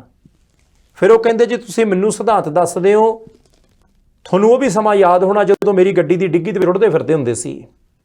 ਹੁਣ ਸੰਧਾਲੀਆ ਸਾਹਿਬ ਦੇਖੋ ਇੱਕ ਗੱਲ ਤਾਂ ਹੈਗੀ ਹੈ, ਹੁਣ ਰੁੜਦੇ ਫਿਰਨ ਦਾ ਮਸਲਾ ਉਹਨੇ ਸ਼ਰਾਬ ਨਾਲ ਜੋੜਿਆ, ਇਹਦੇ ਵਿੱਚ ਕੋਈ ਦੋ ਰਾਏ ਨਹੀਂ।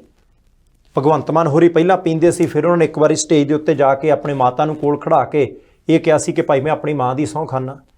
ਹੁਣ ਜਨਤਕ ਤੌਰ ਦੇ ਉੱਤੇ ਉਹਨਾਂ ਨੇ ਇਹਨਾਂ ਦਿਨਾਂ ਦੇ ਵਿੱਚ ਕਦੇ ਕਿਸੇ ਨੇ ਉਹਨਾਂ ਨੂੰ ਵੇਖਿਆ ਹੋਵੇ ਜਾਂ ਸਰਕਾਰ ਬਣੀ ਤੋਂ ਬਾਅਦ ਕੋਈ ਗੱਲ ਹੋਈ ਹੋਵੇ, ਮੇਰੀ ਨਜ਼ਰ ਦੇ ਵਿੱਚ ਕੋਈ ਗੱਲ ਹੈ ਨਹੀਂ, ਤੁਹਾਡੀ 'ਚ ਹੋਵੇ ਤਾਂ ਦੱਸ ਦਿਓ। ਮੈਨੂੰ ਸੰਧਾਲੀਆ ਸਾਹਿਬ ਦੋ ਚੀਜ਼ਾਂ ਲੱਗਦੀਆਂ। ਅਸੀਂ ਕਹਿੰਦੇ ਹਾਂ ਕਿ ਭਗਵੰਤ ਮਾਨ ਸਾਹਿਬ ਹੁਣ ਜਨਤਕ ਤੌਰ ਦੇ ਉੱਤੇ ਬੋਲਣ ਦੀ ਲੋੜ ਨਹੀਂ ਰਹਿ ਗਈ, ਜਾਂਚ ਏਜੰਸੀ ਜਾਂਚ ਕਰਦੀ ਹੈ। ਜੇ ਤੁਹਾਨੂੰ ਲੱਗਦਾ ਹੈ ਕਿ ਕੁਝ ਗਲਤ ਕੀਤਾ ਤਾਂ ਮਨਪ੍ਰੀਤ ਸਿੰਘ ਬਾਦਲ ਦੇ ਉੱਤੇ ਜਿੰਨੀ ਠੋਕ ਕੇ ਕਾਰਵਾਈ ਹੋ ਸਕਦੀ ਹੈ ਕਰ ਦਿਓ। ਤੇ ਬਾਕੀ ਮਨਪ੍ਰੀਤ ਸਿੰਘ ਬਾਦਲ ਜੀ ਤੁਸੀਂ ਕਿਉਂ ਮੂੰਹ ਨਹੀਂ ਖੋਲਣਾ? ਸਿਰਫ ਇਸ ਕਰਕੇ ਕਿ ਭਾਈ ਤੁਸੀਂ ਇਕੱਠੇ ਇੱਕ ਪਾਰਟੀ 'ਚ ਰਹੇ ਹੋ, ਸਿਰਫ ਇਸ ਕਰਕੇ ਕਿ ਤੁਸੀਂ ਕਿਸੇ ਵੇਲੇ ਇੱਕ ਦੂਜੇ ਦੀਆਂ ਸਿਫਤਾਂ ਕਰਦੇ ਰਹੇ ਹੋ, ਸਿਰਫ ਇਸ ਕਰਕੇ ਕਿ ਚਲੋ ਉਹ ਵੀ ਲੀਡਰ ਆ ਤੇ ਤੁਸੀਂ ਵੀ ਲੀਡਰ ਆ। ਹੁਣ ਤੁਸੀਂ ਭਗਵੰਤ ਮਾਨ ਸਾਹਿਬ ਦੇ ਨਾਲ ਹੇਜ ਪਕਾਉਣਾ ਕਿ ਪੰਜਾਬ ਦੇ ਲੋਕਾਂ ਦੇ ਨਾਲ ਹੇਜ ਪਕਾਉਣਾ? ਹੁਣ ਜੇ ਤੁਸੀਂ ਇਹ ਤਾਂ ਮੈਂ ਕਹਿੰਦਾ ਬਹੁਤ ਮਾੜੀ ਗੱਲ ਹੈ ਕਿ ਭਾਈ ਜੇ ਤੁਹਾਡੇ ਕੋਲੇ ਮੂੰਹ ਖੋਲਣ ਜੋਗਾ ਕੁਝ ਹੈਗਾ ਪੰਜਾਬ ਦੇ ਲੋਕਾਂ ਦੇ ਚੁਣੇ ਹੋਏ ਮੁੱਖ ਮੰਤਰੀ ਭਗਵੰਤ ਸਿੰਘ ਮਾਨ ਸਾਹਿਬ ਦੇ ਖਿਲਾਫ, ਤਾਂ ਫਿਰ ਤੁਸੀਂ ਇਹਦਾ ਮਤਲਬ ਹੈ ਕਿ ਪਿਛਲੇ 13 14 15 ਮਹੀਨਿਆਂ ਤੋਂ ਪੰਜਾਬ ਦੇ ਲੋਕਾਂ ਦੇ ਨਾਲ ਫਿਰ ਇਨਸਾਫ ਤਾਂ ਨਹੀਂ ਸੀ ਕਰ ਰਹੇ। ਜੇ ਭਗਵੰਤ ਮਾਨ ਹੋਰਾਂ ਨੇ ਕੋਈ ਆਰਥਿਕ ਤੌਰ ਦੇ ਉੱਤੇ ਕੋਈ ਪੰਗਾ ਕੀਤਾ, ਜੇ ਭਗਵੰਤ ਮਾਨ ਹੋਰਾਂ ਨੇ ਕਾਨੂੰਨ ਦੇ ਖਿਲਾਫ ਜਾ ਕੇ ਉਹ ਕੰਮ ਕੀਤਾ, ਮਨਪ੍ਰੀਤ ਸਿੰਘ ਬਾਦਲ ਸ਼ਹੀਦ ਆਜ਼ਮ ਸਰਦਾਰ ਭਗਤ ਸਿੰਘ ਹੋਰਾਂ ਦੇ ਪਿੰਡ ਦੀ ਮਿੱਟੀ ਆਪਣੇ ਹੱਥ ਦੇ ਵਿੱਚ ਫੜ ਕੇ ਸਹੁੰ ਖਾਣ ਵਾਲਾ ਬੰਦਾ, ਸ਼ਹੀਦ ਆਜ਼ਮ ਭਗਤ ਸਿੰਘ ਹੋਰਾਂ ਦੇ ਸਿਧਾਂਤ ਇਹ ਥੋੜੀ ਕਹਿੰਦੇ ਆ ਕਿ ਭਾਈ ਜੇ ਤੁਹਾਨੂੰ ਕਿਸੇ ਦਾ ਮਾੜਾ ਚੰਗਾ ਕੰਮ ਪਤਾ ਤਾਂ ਚਲੋ ਛੱਡੋ ਪਰਾਂ, ਆਪਾਂ ਕੀ ਕਹਿਣਾ, ਤੁਸੀਂ ਚੁੱਪ ਕਰਕੇ ਥੋੜੀ ਬਹਿ ਸਕਦੇ ਹੋ। ਸ਼ਹੀਦ ਆਜ਼ਮ ਸਰਦਾਰ ਭਗਤ ਸਿੰਘ ਹੋਰੀ ਚੁੱਪ ਕਰਕੇ ਬੈਠੇ ਸੀ। ਤੇ ਦੂਸਰੀ ਗੱਲ, ਇਹ ਪੰਜਾਬ ਦੇ ਲੋਕਾਂ ਦੇ ਲਈ ਸੰਧਾਲੀਆ ਸਾਹਿਬ ਚੰਗਾ ਹੋ ਰਿਹਾ ਹੈ। ਘੱਟੋ ਘੱਟ ਦੋ ਸਿਰੇ ਦੇ ਲੀਡਰ ਆਪਸ ਵਿੱਚ ਲੜ ਰਹੇ ਨੇ, ਦੋਏ ਇੱਕ ਦੂਜੇ ਦਾ ਢਿੱਡ ਫੋਲ ਰਹੇ ਨੇ। ਪੰਜਾਬ ਦੇ ਲੋਕਾਂ ਨੂੰ ਘੱਟੋ ਘੱਟ ਪਤਾ ਲੱਗ ਜੂਗਾ ਕਿ ਭਾਈ ਸਾਡੇ ਲੀਡਰ ਕਹਿੰਦੇ ਕੀ ਆ ਤੇ ਕਰਦੇ ਕੀ ਹੈ।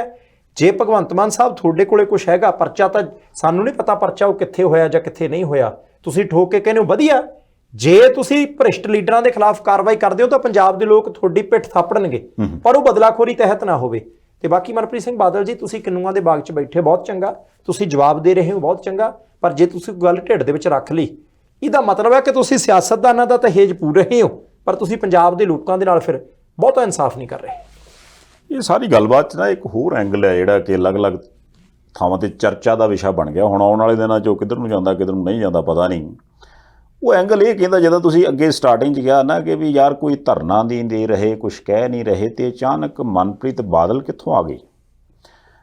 ਇਹੀ ਵੀ ਤੇ ਇੱਕ ਚਰਚਾ ਦਾ ਵਿਸ਼ਾ ਇਹ ਬਣਿਆ ਵੀ ਯਾਰ ਮਨਪ੍ਰੀਤ ਬਾਦਲ ਸਾਹਿਬ ਵੀ ਤਾਂ ਬੀਜੇਪੀ 'ਚ ਗਏ ਨੇ ਤੇ ਜਾਖੜ ਸਾਹਿਬ ਵੀ ਗਏ ਨੇ, ਬਾਕੀ ਸਾਰੇ ਲੀਡਰ ਵੀ ਗਏ ਨੇ। ਹੁਣ ਜਾਖੜ ਸਾਹਿਬ ਦੇ ਨਾਲ ਬਾਕੀ ਸਾਰੇ ਲੀਡਰ ਤੇ ਹੁੰਦੇ ਨੇ, ਆਪਾਂ ਉਸ ਗੱਲ 'ਤੇ ਵੀ ਆਵਾਂਗੇ ਵੀ ਹੁਣ ਜਿਹੜੇ ਟਕਸਾਲੀ ਬੀਜੇਪੀ ਵਾਲੇ ਨੇ ਉਹ ਕਿਵੇਂ ਪਿਛਾਂਹ ਹੋ ਗਏ। ਪਰ ਮਨਪ੍ਰੀਤ ਬਾਦਲ ਸਾਹਿਬ ਦਾ ਕੋਈ ਬਹੁਤਾ ਚਰਚਾ ਹੋ ਨਹੀਂ ਰਿਹਾ ਸੀ। ਹੁਣ ਤੁਸੀਂ ਦੇਖੋ ਵੀ ਜਾਖੜ ਸਾਹਿਬ ਜਿੱਦਾਂ ਦਿੱਲੀ ਵਾਲੇ ਪਾਸਿਓਂ ਐਂਟਰੀ ਵੱਜੀ, ਇੱਦਾਂ ਮਨਪ੍ਰੀਤ ਬਾਦਲ ਸਾਹਿਬ ਦੀ ਐਂਟਰੀ ਬਹੁਤ ਵੱਡੇ ਲੈਵਲ 'ਤੇ ਵੱਜੀ ਸੀ ਬੀਜੇਪੀ 'ਚ, ਪਰ ਉਹ ਹੈਗੇ ਥੋੜ੍ਹੇ ਜਿਹੇ ਪਿੱਛੇ ਸੀ, ਕਿਸੇ ਚਰਚਾ 'ਚ ਹੈ ਨਹੀਂ ਸੀ। ਪਰ ਹੁਣ ਜਦੋਂ ਪੰਜਾਬ ਦੇ ਮੁੱਖ ਮੰਤਰੀ ਸਾਹਿਬ ਡਾਇਰੈਕਟ ਇੱਕ ਲੀਡਰ ਦਾ ਨਾਂ ਲੈ ਕੇ ਵਾਰ-ਵਾਰ ਗੱਲ ਕਰਨ, ਉਹ ਲੀਡਰ ਗਾਂ ਮੁੱਖ ਮੰਤਰੀ ਸਾਹਿਬ ਦਾ ਨਾਂ ਲੈ ਕੇ ਗੱਲ ਕਰਨ, ਇਹਦੇ 'ਚ ਹੁਣ ਇੱਕ ਚਰਚਾ ਸਹੀ ਕੀ ਹੈ ਗਲਤ ਕੀ ਆਪਾਂ ਨੂੰ ਪਤਾ ਨਹੀਂ, ਪਰ ਵਿਰੋਧੀ ਕਰਨ ਲੱਗ ਪਏ ਨੇ। ਉਹ ਕਹਿੰਦੇ ਵੀ ਕਿਤੇ ਇੱਦਾਂ ਤਾਂ ਨਹੀਂ ਮਨਪ੍ਰੀਤ ਬਾਦਲ ਸਾਹਿਬ ਨੂੰ ਮੁੱਖ ਧਾਰਾ 'ਚ ਲਿਆਉਣ ਦੀ ਕੋਸ਼ਿਸ਼ ਕੀਤੀ ਜਾ ਰਹੀ ਵੀ ਯਾਰ ਇਹ ਵੀ ਇੱਕ ਲੀਡਰ ਹੈਗੇ ਨੇ, ਇੱਦਾਂ ਵੀ ਆ ਜਾਂਦੇ ਆ, ਪਤਾ ਕੋਈ ਨਹੀਂ। ਦੇਖੋ ਡਿਬੇਟ ਦਾ ਵਿਸ਼ਾ ਇੱਕ ਠੀਕ ਹੈ, ਹੁਣ ਸੱਚ ਕੀ ਹੈ ਝੂਠ ਕੀ ਹੈ ਇਹ ਤਾਂ ਮੇਰਾ ਖਿਆਲ ਉਹ ਜਾਣਨ। ਪਰ ਦੇਖੋ ਜੇ ਇਸ ਤਰ੍ਹਾਂ ਦੀ ਵੀ ਚਰਚਾ ਇੱਕ ਚੱਲੇ ਤੇ ਮੈਨੂੰ ਲੱਗਦਾ ਵੀ ਇਹ ਵੀ ਦੋਵਾਂ ਲਈ ਚੰਗੀ ਨਹੀਂ, ਕਿਉਂਕਿ ਅਜੇ ਵੀ ਲੋਕ ਇਹ ਕਹਿਣਗੇ ਵੀ ਅੱਛਾ ਯਾਰ ਮਨਪ੍ਰੀਤ ਬਾਦਲ ਸਾਹਿਬ ਨਾਲ ਕਿਤੇ ਅਜੇ ਵੀ ਸਾਂਝ ਹੈਗੀ ਹੈ ਮੁੱਖ ਮੰਤਰੀ ਸਾਹਿਬ ਦੀ, ਜਾਂ ਫਿਰ ਲੋਕ ਇਹ ਵੀ ਸੋਚ ਸਕਦੇ ਵੀ ਯਾਰ ਜੀ ਇੱਦਾਂ ਵੀ, ਜਦੋਂ ਹੁਣ ਤੁਸੀਂ ਸਵਾਲ ਹੈ ਵੀ ਇੱਦਾਂ ਵੀ ਕਿਤੇ ਅੱਗੇ ਆ ਜਾਂਦੇ, ਤੇ ਫਿਰ ਮੇਰਾ ਖਿਆਲ ਉਹ ਸ਼ੇਰੋ ਸ਼ਾਇਰੀ ਤੇ ਕਰ ਦਿੰਦੇ ਇਹੋ ਜਿਹੀ। ਕਦੀ ਮੈਂ ਪਹਿਲਾਂ ਤਾਂ ਸੁਣੀ ਨਹੀਂ, ਪਰ ਆਮ ਕਹਿੰਦੇ ਨੇ ਵੀ ਉਹ ਕਿਆ ਹੋਗਾ ਅਗਰ ਬਦਨਾਮ ਹੋਗੇ, ਨਾਮ ਤੋਂ ਹੋਗਾ। ਵੀ ਭਾਵੇਂ ਇੱਦਾਂ ਹੀ ਸਹੀ 4 ਦਿਨ ਖਬਰਾਂ 'ਚ ਤੇ ਰਵਾਂਗੇ ਨਾ, ਜੇ ਖਬਰਾਂ 'ਚ ਰਵਾਂਗੇ, ਚਰਚਾ 'ਚ ਰਵਾਂਗੇ, ਉੱਪਰ ਤੱਕ ਵੀ ਹੋ ਸਕਦਾ ਉੱਧਰੋਂ ਫੋਨ ਹੀ ਆਵੇ ਵੀ मनप्रीत जी क्या बात हो गई, ये ऐसे हर रोज़ क्या चल क्या रहा है। ਉਹ ਕਹਿੰਦਾ ਤੁਸੀਂ ਪਰਵਾਹ ਨਾ ਕਰੋ, ਜਦੋਂ ਤੁਸੀਂ ਕਹਿੰਦੇ ਮੈਂ ਖੜਾ ਪੰਜਾਬ ਦੇ ਨਾਲ, ਹੈ ਨਾ। ਹੁਣ ਜਦੋਂ ਇਹ ਚਰਚਾਵਾਂ ਚੱਲਣਗੀਆਂ ਫਿਰ ਜਿਹੜੇ ਬਾਕੀ ਦੇ ਲੀਡਰ ਨੇ ਉਹਨਾਂ ਦੇ ਨਾਲ ਜੇ ਬਰਾਬਰ ਤੇ ਖਬਰ ਲੱਗੂਗੀ ਤੇ ਫਿਰ ਉੱਪਰ ਤੱਕ ਕੋਈ ਨਾ ਕੋਈ ਚਰਚਾ ਤੇ ਹੋਊਗੀ। ਬਾਕੀ ਰਹੀ ਗੱਲ ਆ ਵੀ ਇਹ 'ਚ ਸੱਚ ਕੀ ਝੂਠ ਕੀ ਆਉਣ ਵਾਲੇ ਦਿਨਾਂ 'ਚ ਪਤਾ ਲੱਗ ਜਾਊ। ਪਰ ਜਿਹੜੀ ਆਪਾਂ 2-4 ਦਿਨ ਪਹਿਲਾਂ ਦੀ ਗੱਲ ਕਰਦੇ ਸੀ, ਹੁਣ ਚਰਚਾ ਹੌਲੀ ਹੌਲੀ ਤੂਲ ਫੜਨ ਲੱਗ ਪਈ ਆ ਵੀ ਜਾਖੜ ਸਾਹਿਬ ਦੇ ਪ੍ਰਧਾਨ ਬਣਨ ਤੋਂ ਬਾਅਦ ਜਾਖੜ ਸਾਹਿਬ ਜਾਂ ਬੀਜੇਪੀ ਦੇ ਵਿੱਚ ਬਾਹਰੋਂ ਗਏ ਲੀਡਰ ਜਿਹੜੇ ਨੇ ਉਹ ਤੇ ਜਾਖੜ ਸਾਹਿਬ ਦੇ ਨਾਲ ਸਰਗਰਮ ਨੇ, ਪਰ ਜਿਹੜੀ ਅਸਲ 'ਚ ਜਿਨ੍ਹਾਂ ਦੇ ਕੋਲ ਬੀਜੇਪੀ ਸੀ ਜਾਂ ਜਿਨ੍ਹਾਂ ਨੇ ਸਾਰੀ ਉਮਰ ਬੀਜੇਪੀ 'ਚ ਕੱਢ ਦਿੱਤੀ, ਉਹ ਵਿਚਾਰੇ ਲੀਡਰ ਹਾਸ਼ੀਏ 'ਤੇ ਨੇ, ਜਾਂ ਉਹਨਾਂ ਦੀ ਸਰਗਰਮੀ ਕੋਈ ਨਹੀਂ ਹੈਗੀ, ਜਾਂ ਉਹ ਅੰਦਰ ਨਾਰਾਜ਼ ਨੇ, ਜਾਂ ਉਹ ਘੁੱਟੇ ਵੱਟੇ ਨੇ। ਅਤੇ ਆਪਾਂ ਜਿਹੜਾ ਮੇਰਾ ਖਿਆਲ ਅੱਜ ਤੋਂ ਕਈ ਦਿਨ ਪਹਿਲਾਂ ਇੱਕ ਸ਼ੱਕ ਜ਼ਾਹਰ ਕੀਤਾ ਸੀ ਵੀ ਜਿਹੜਾ ਰੋਕ ਕਾਂਗਰਸ ਪਾਰਟੀ 'ਚ ਸੀਗਾ ਅਤੇ ਹੈਗਾ ਅਤੇ ਸ਼ਾਇਦ ਗਾਂਹ ਵੀ ਰਵੇ, ਵੀ ਇਹ ਯਾਰ ਪਾਰਟੀ ਜ਼ਰੂਰ ਇੱਕ ਹੁੰਦੀ ਆ ਪਰ ਲੀਡਰ ਹੁੰਦੇ ਨੇ, ਲੀਡਰਾਂ ਦੇ ਗਾਂਹ ਧੜੇ ਹੁੰਦੇ ਨੇ। ਉਹ ਧੜੇ ਬੰਦੇ ਵਾਲੀ ਚੀਜ਼ਾਂ ਦੇ ਬੀਜੇਪੀ 'ਚ ਵੀ ਆਉਣ ਲੱਗ ਪਈ। ਸੰਧਾਲੀਆ ਸਾਹਿਬ, ਧੜੇਬੰਦੀ ਦੇਖੋ, ਧੜੇਬੰਦੀ ਦੀਆਂ ਕਿਸਮਾਂ ਹੁੰਦੀਆਂ। ਕਾਂਗਰਸ ਦੇ ਵਿੱਚ ਧੜੇਬੰਦੀ ਸੀ ਤਾਂ ਤੁਹਾਨੂੰ ਸਾਫ਼ ਨਜ਼ਰ ਆਉਂਦੀ ਹੋਣੀ ਹੈ ਕਿ ਰਾਹੁਲ ਗਾਂਧੀ ਹੋਰੀ ਇਲੈਕਸ਼ਨ ਤੋਂ ਪਹਿਲਾਂ ਦੀ ਗੱਲ ਦੱਸਣ ਲੱਗਾ ਧੜੇਬੰਦੀ ਦੀਆਂ ਕਿਸਮਾਂ ਦੀ। ਚੰਨੀ ਸਾਹਿਬ ਤੇ ਕਾਂਗਰਸ ਦੇ ਪ੍ਰਧਾਨ ਸਿੱਧੂ ਸਾਹਿਬ, ਉਹਨਾਂ ਦੋਨਾਂ ਨੂੰ ਲੈ ਕੇ ਹੋਟਲ ਦੇ ਵਿੱਚ 1.5-2 ਘੰਟੇ ਰਾਹੁਲ ਗਾਂਧੀ ਹੋਰਾਂ ਨੂੰ ਮੱਥਾਪੱਚੀ ਕਰਨੀ ਪਈ। ਉੱਥੇ ਸਾਫ਼ ਤੌਰ ਦੇ ਉੱਤੇ ਨਜ਼ਰ ਆਉਂਦਾ ਹੁੰਦਾ ਸੀ ਕਿ ਕਾਂਗਰਸ ਦੀ ਧੜੇਬੰਦੀ ਆ ਤਾਂ ਖੁੱਲ੍ਹ ਕੇ ਹੈ। ਕਾਂਗਰਸ ਦੀਆਂ ਸਟੇਜਾਂ ਤੋਂ 25-75 ਦੀ ਗੱਲ ਚੱਲ ਪੈਂਦੀ ਹੁੰਦੀ ਸੀ, ਕਿਸੇ ਨੂੰ ਲਾਤਾ ਕਿਸੇ ਨੂੰ ਲਾਤਾ। ਸ਼੍ਰੋਮਣੀ ਅਕਾਲੀ ਦਲ ਦੇ ਵਿੱਚ ਧੜੇਬੰਦੀ ਸ਼ੁਰੂ ਹੋਈ, ਚਾਹੇ ਉਹ ਬੀਬੀ ਜਗੀਰ ਕੌਰ ਵਾਲੇ ਪੱਖ ਤੋਂ, ਚਾਹੇ ਢੀਂਡਸਾ ਸਾਹਿਬ ਵਾਲੇ ਪੱਖ ਤੋਂ, ਚਾਹੇ ਆਲੀ ਸਾਹਿਬ ਦੇ ਪੱਖ ਤੋਂ, ਜਗਮੀਤ ਸਿੰਘ ਬਰਾੜ ਸਾਹਿਬ ਵਾਲੇ ਪੱਖ ਤੋਂ, ਕਿਸੇ ਵੀ ਪੱਖ ਤੋਂ ਲਾ ਲਓ, ਇਸਤਰੀ ਅਕਾਲੀ ਦਲ ਦੀਆਂ ਕੁਝ ਬੀਬੀਆਂ ਦੇ ਪੱਖ ਤੋਂ ਸ਼ਰੇਆਮ ਦੀਦੀ ਆ ਕਿ ਧੜੇਬੰਦੀ ਹੈ। ਇਸੇ ਹੀ ਤਰੀਕੇ ਬਾਕੀ ਪਾਰਟੀਆਂ ਦੇ ਵਿੱਚ ਵੀ ਲਾ ਲਓ। ਪਰ ਜੇ ਤੁਸੀਂ ਦੇਖੋ ਭਾਰਤੀ ਜਨਤਾ ਪਾਰਟੀ ਦੀ ਧੜੇਬੰਦੀ, ਉਹ ਧੜੇਬੰਦੀ ਨਹੀਂ ਹੈ। ਤੁਸੀਂ ਦੇਖੋ ਕਿ ਜਾਖੜ ਸਾਹਿਬ ਨੂੰ ਅੱਜ ਪ੍ਰਧਾਨ ਬਣਿਆ ਕਿੰਨਾ ਚਿਰ ਹੋ ਗਿਆ। ਚਾਹੇ ਕਿਸੇ ਦੇ ਢਿੱਡ ਦੇ ਵਿੱਚ ਕੁਝ ਵੀ ਹੁੰਦਾ ਹੋਵੇ, ਇੱਕ ਵੀ ਬੰਦਾ ਬੋਲਿਆ ਕਿ ਜਾਖੜ ਸਾਹਿਬ ਨੂੰ ਪ੍ਰਧਾਨ ਕਿਉਂ ਬਣਾਇਆ? ਇੱਕ ਵੀ ਬੰਦੇ ਨੇ ਕਿਹਾ ਕਿ ਭਾਈ ਜਾਖੜ ਸਾਹਿਬ ਨੂੰ ਪ੍ਰਧਾਨ ਬਣਾ ਕੇ ਗਲਤੀ ਕੀਤੀ? ਇੱਕ ਵੀ ਬੰਦੇ ਨੇ ਕਿਹਾ ਕਿ ਅਸੀਂ ਹਾਈਕਮਾਂਡ ਨੂੰ ਦੱਸਣ ਪੁੱਛਣ ਜਾਵਾਂਗੇ? ਉਹਦੇ ਵਿੱਚ ਕਾਰਨ ਕੀ ਹੈ ਕਿ ਉਹਨਾਂ ਦੇ ਜਿੰਨੇ, ਹੁਣ ਤੁਸੀਂ ਦੇਖੋ ਕਿ ਭਾਜਪਾ ਦਾ ਕਾਡਰ ਜਿਹੜਾ ਪੰਜਾਬ ਦਾ, ਉਹ ਸੈੱਟ ਕਿਵੇਂ ਆ? ਹਰ 3-4 ਜ਼ਿਲ੍ਹਿਆਂ ਦੇ ਮਗਰ ਤਾਂ ਇੱਕ ਕੇਂਦਰੀ ਮੰਤਰੀ ਆ, ਜਾਣੀ ਕੇਂਦਰ ਦੇ ਮੰਤਰੀ ਆਉਂਦੇ ਆ। ਜਾਖੜ ਸਾਹਿਬ ਦੇ ਪ੍ਰਧਾਨ ਬਣਨ ਤੋਂ ਪਹਿਲਾਂ ਵੀ ਆਉਂਦੇ ਸੀ, ਰਾਤਾਂ ਰਹਿ ਕੇ ਜਾਂਦੇ ਆ, ਆਪਣੇ ਸੰਗਠਨ ਦੇ ਨਾਲ ਆਣ ਕੇ ਬੈਠਕਾਂ ਕਰਦੇ ਹੋ। ਉਹ ਡਾਇਰੈਕਟ ਕਨੈਕਸ਼ਨ ਦੇ ਵਿੱਚ ਨੇ ਸਾਰੇ। ਇਹ ਨਹੀਂ ਹੈ ਕਿ ਪੰਜਾਬ ਭਾਜਪਾ ਦੀ ਜਿਹੜੀ ਪੁਰਾਣੀ ਲੀਡਰਸ਼ਿਪ ਹੈ ਉਹਨਾਂ ਨੂੰ ਵਾਇਆ ਸੁਨੀਲ ਜਾਖੜ ਹੋ ਕੇ ਦਿੱਲੀ ਨੂੰ ਜਾਣਾ ਪੈਂਦਾ ਨਾ। ਉਹਨਾਂ ਦੇ ਕਨੈਕਸ਼ਨ ਕਿਸੇ ਹੋਰ ਤਰੀਕੇ ਜੁੜੇ ਹੋਏ ਹੈ, ਕਿਉਂਕਿ ਉੱਥੇ ਸੰਗਠਨ ਦੀ ਇੰਪੋਰਟੈਂਸ ਕਿਸੇ ਹੋਰ ਤਰੀਕੇ ਦੀ ਹੈ। ਦੇਖੋ ਪੰਜਾਬ ਭਾਜਪਾ ਦੀ ਲੀਡਰਸ਼ਿਪ ਠੀਕ ਹੈ ਤੁਹਾਡੀ ਕਿ ਧੜੇਬੰਦੀ ਉਹ ਬਹੁਤਾ ਬਾਹਰ ਨਹੀਂ ਨਿਕਲ ਰਹੇ, ਮੈਨੂੰ ਉਹਦੇ ਪਿੱਛੇ 2-3 ਕਾਰਨ ਵੀ ਲੱਗਦੇ ਆ। ਸੰਧਾਲੀਆ ਸਾਹਿਬ, ਉਹਨਾਂ ਸਾਰਿਆਂ ਨੂੰ ਪਤਾ ਹੈ ਕਿ ਸਾਡੀ ਵਿਧਾਨ ਸਭਾ ਤੇ ਲੋਕ ਸਭਾ ਦੀ ਇਲੈਕਸ਼ਨ ਅਸੀਂ ਤਾਂ ਥੋੜ੍ਹਾ ਜਿਹਾ ਨੇੜੇ ਢੁੱਕਾਂਗੇ ਜਿਸ ਨਗਰ ਨਿਗਮ ਦੀਆਂ ਇਲੈਕਸ਼ਨਾਂ ਜਿਹੜੀਆਂ ਉਹ ਲੜਾਂਗੇ, ਜਿੱਤਾਂਗੇ ਜਾਂ ਕਿਸੇ ਪਾਸੇ ਹੋਵਾਂਗੇ। ਜਲੰਧਰ, ਲੁਧਿਆਣਾ ਤੇ ਦੂਸਰੇ ਪਾਸੇ ਪਟਿਆਲਾ, ਇਹ 3 ਨੇ, ਅੰਮ੍ਰਿਤਸਰ ਚੌਥਾ। ਜਿਹੜੇ ਸ਼ਹਿਰਾਂ ਦੇ ਵਿੱਚ ਭਾਰਤੀ ਜਨਤਾ ਪਾਰਟੀ ਮੁੱਖ ਤੌਰ ਤੇ ਵੱਡੇ ਲੀਡਰ ਰੱਖ ਰਹੀ ਹੈ ਇਸ ਲਈ, ਉਹ ਸਾਰੇ ਸ਼ਹਿਰਾਂ ਦੇ ਵਿੱਚ ਨਿਗਮ ਚੋਣਾਂ ਹੈ। ਹਰ ਸ਼ਹਿਰਾਂ ਦੇ ਵਿੱਚ ਮੀਟਿੰਗਾਂ ਚੱਲ ਰਹੀਆਂ, ਹਰ ਸ਼ਹਿਰ ਦੇ ਵਿੱਚ ਕੰਮ ਅਗਲੇ ਪਾਸੇ ਚੱਲ ਰਿਹਾ। ਬੀਜੇਪੀ ਦੇ ਬਹੁਤੇ ਲੀਡਰ ਉਧਰਲੇ ਪਾਸੇ ਵੀ ਲੱਗੇ ਆ। ਦੂਸਰਾ, ਉਹਨਾਂ ਲੀਡਰਾਂ ਨੂੰ ਵੀ ਪਤਾ ਕਿ ਕੀ ਜੇ ਅਕਾਲੀ ਦਲ ਬਾਦਲ ਦੇ ਨਾਲ ਸਮਝੌਤਾ ਨਹੀਂ ਹੁੰਦਾ ਤਾਂ ਭਾਰਤੀ ਜਨਤਾ ਪਾਰਟੀ ਸਰਦਾਰ ਸੁਖਦੇਵ ਸਿੰਘ ਢੀਂਡਸਾ ਦੇ ਸਿਰ ਤੇ ਅਗਲੀਆਂ ਲੋਕ ਸਭਾ ਚੋਣ ਜਿੱਤ ਜੂ, ਨੇੜੇ ਤੇੜੇ ਅੱਪੜ ਜੂ। ਪਤਾ ਉਹਨਾਂ ਨੂੰ ਵੀ ਹੈਗਾ ਕਿ ਭਾਈ ਲੀਡਰ ਤਾਂ ਕੁਝ ਮੋਹਰੇ ਲਾਉਣੇ ਹੀ ਪੈਣੇ ਆ, ਤੇ ਉਹਨਾਂ ਨੂੰ ਭਾਰਤੀ ਜਨਤਾ ਪਾਰਟੀ ਵਾਲੇ ਉਦਾਹਰਨਾਂ ਵੀ ਦਿੰਦੇ ਹੋਣੇ ਆ। ਤੁਸੀਂ ਦੇਖੋ ਅਸੀਂ ਗੋਆ 'ਚ ਸਰਕਾਰ ਬਣਾਈ, ਕਿੱਥੇ ਖਲੋਤੇ ਆ। ਤੁਸੀਂ ਦੇਖੋ ਅਸੀਂ ਗੁਜਰਾਤ ਦੇ ਵਿੱਚ ਕਿੱਥੇ ਖਲੋਤੇ ਆ। ਤੁਸੀਂ ਦੇਖੋ ਅਸੀਂ ਸਿੰਧੀਆ ਸਾਹਿਬ ਨਾਲ ਲਿਆਂਦੇ, ਅਸੀਂ ਮੱਧ ਪ੍ਰਦੇਸ਼ ਦੇ ਵਿੱਚ ਸਰਕਾਰ ਬਣਾ ਲਈ। ਤੁਸੀਂ ਦੇਖੋ ਕਿ ਅਸੀਂ ਪੱਛਮੀ ਬੰਗਾਲ ਦੇ ਵਿੱਚ ਕਾਂਗਰਸ ਨੂੰ ਤੇ ਕਾਮਰੇਡਾਂ ਨੂੰ ਪਿੱਛੇ ਕਰਕੇ ਕਿੱਥੇ ਪੁੱਜ ਗਏ ਆ। ਤੁਸੀਂ ਦੇਖੋ ਕਿ ਅਸੀਂ ਉੱਤਰ ਪੂਰਬ ਦਾ ਭਾਰਤ ਦਾ ਸਾਰਾ ਹਿੱਸਾ ਕਿਵੇਂ ਜਿੱਤ ਲਿਆ। ਤੁਸੀਂ ਦੇਖੋ ਅਸੀਂ ਉਪ ਮੁੱਖ ਮੰਤਰੀ ਜੰਮੂ ਕਸ਼ਮੀਰ ਦੇ ਵਿੱਚ ਕਿਵੇਂ ਬਣਾ ਲਿਆ। ਉਹ ਜਦੋਂ ਸਾਰੀਆਂ ਚੀਜ਼ਾਂ ਨਜ਼ਰ ਆਉਂਦੀਆਂ ਹੋਣੀਆਂ, ਜਿੰਨਾ ਚਿਰ ਅਕਾਲੀਆਂ ਨੂੰ ਸੱਤਾ ਤੋਂ ਬਾਹਰ ਹੋਇਆ ਹੋ ਗਿਆ, ਉਹਨਾਂ ਹੀ ਭਾਰਤੀ ਜਨਤਾ ਪਾਰਟੀ ਨੂੰ ਵੀ ਹੋ ਗਿਆ। ਇਸ ਕਰਕੇ ਗੱਲ ਤੁਹਾਡੀ ਠੀਕ ਹੈ, ਜਦੋਂ ਲੀਡਰ ਨਹੀਂ ਬੋਲ ਰਿਹਾ ਉਹ ਧੜੇਬੰਦੀ ਦਾ ਇੱਕ ਹਿੱਸਾ ਹੀ ਹੈ। ਪਰ ਮੈਨੂੰ ਲੱਗਦਾ ਇੱਕ ਮੀਟਿੰਗ ਹੋਣੀ ਹੈ, ਕੇਂਦਰ ਸਰਕਾਰ ਦੇ 2-3 ਲੀਡਰ ਆਉਣਗੇ, 2 ਰੋਜ਼ਾ ਸੰਮੇਲਨ ਹੋਊਗਾ, ਉਹਦੇ ਤੋਂ ਬਾਅਦ ਸਾਰਿਆਂ ਨੂੰ ਜਾਖੜ ਸਾਹਿਬ ਨਾਲ ਤੁਰਨਾ। ਅਰੇ ਚਲੋ ਤੁਰਨਾ ਤੇ ਪੈਣਾ ਹੀ ਆ, ਹੱਲ ਤੇ ਕੋਈ ਹੈ ਨਹੀਂਗਾ। ਮੈਨੂੰ ਲੱਗਦਾ ਵੀ ਇਸੇ ਕਰਕੇ ਵੀ ਉਹ ਚੁੱਪ ਨੇ। ਹੁਣ ਕਾਰਨ ਤੇ ਵੀ ਹੁੰਦਾ ਨਾ, ਕਿਸੇ ਵੇਲੇ ਅਗਲਾ ਕਹਿੰਦਾ ਵੀ ਯਾਰ ਇਹ ਇੰਪੋਰਟੈਂਸ ਨਜ਼ਰ ਨਹੀਂ ਆ ਰਹੀ, ਤੇ ਜੇ ਅਗਲਾ ਨੇ ਇੰਪੋਰਟੈਂਸ ਭਾਵੇਂ ਉਹ ਅੰਦਰ ਜਾ ਕੇ ਦੇ ਦੇਣ, ਗੱਲਬਾਤ ਕਰਕੇ, ਭਾਵੇਂ ਕੋਈ ਨਾ ਕੋਈ ਬਾਹਰ ਪਬਲਿਕਲੀ ਅਹੁਦਾ ਦੇ ਕੇ ਦੇ ਦੇਣ ਇੰਪੋਰਟੈਂਸ, ਜਦੋਂ ਮਿਲ ਗਈ ਉਹ ਨਾਲ ਤੁਰ ਪੈਣਗੇ।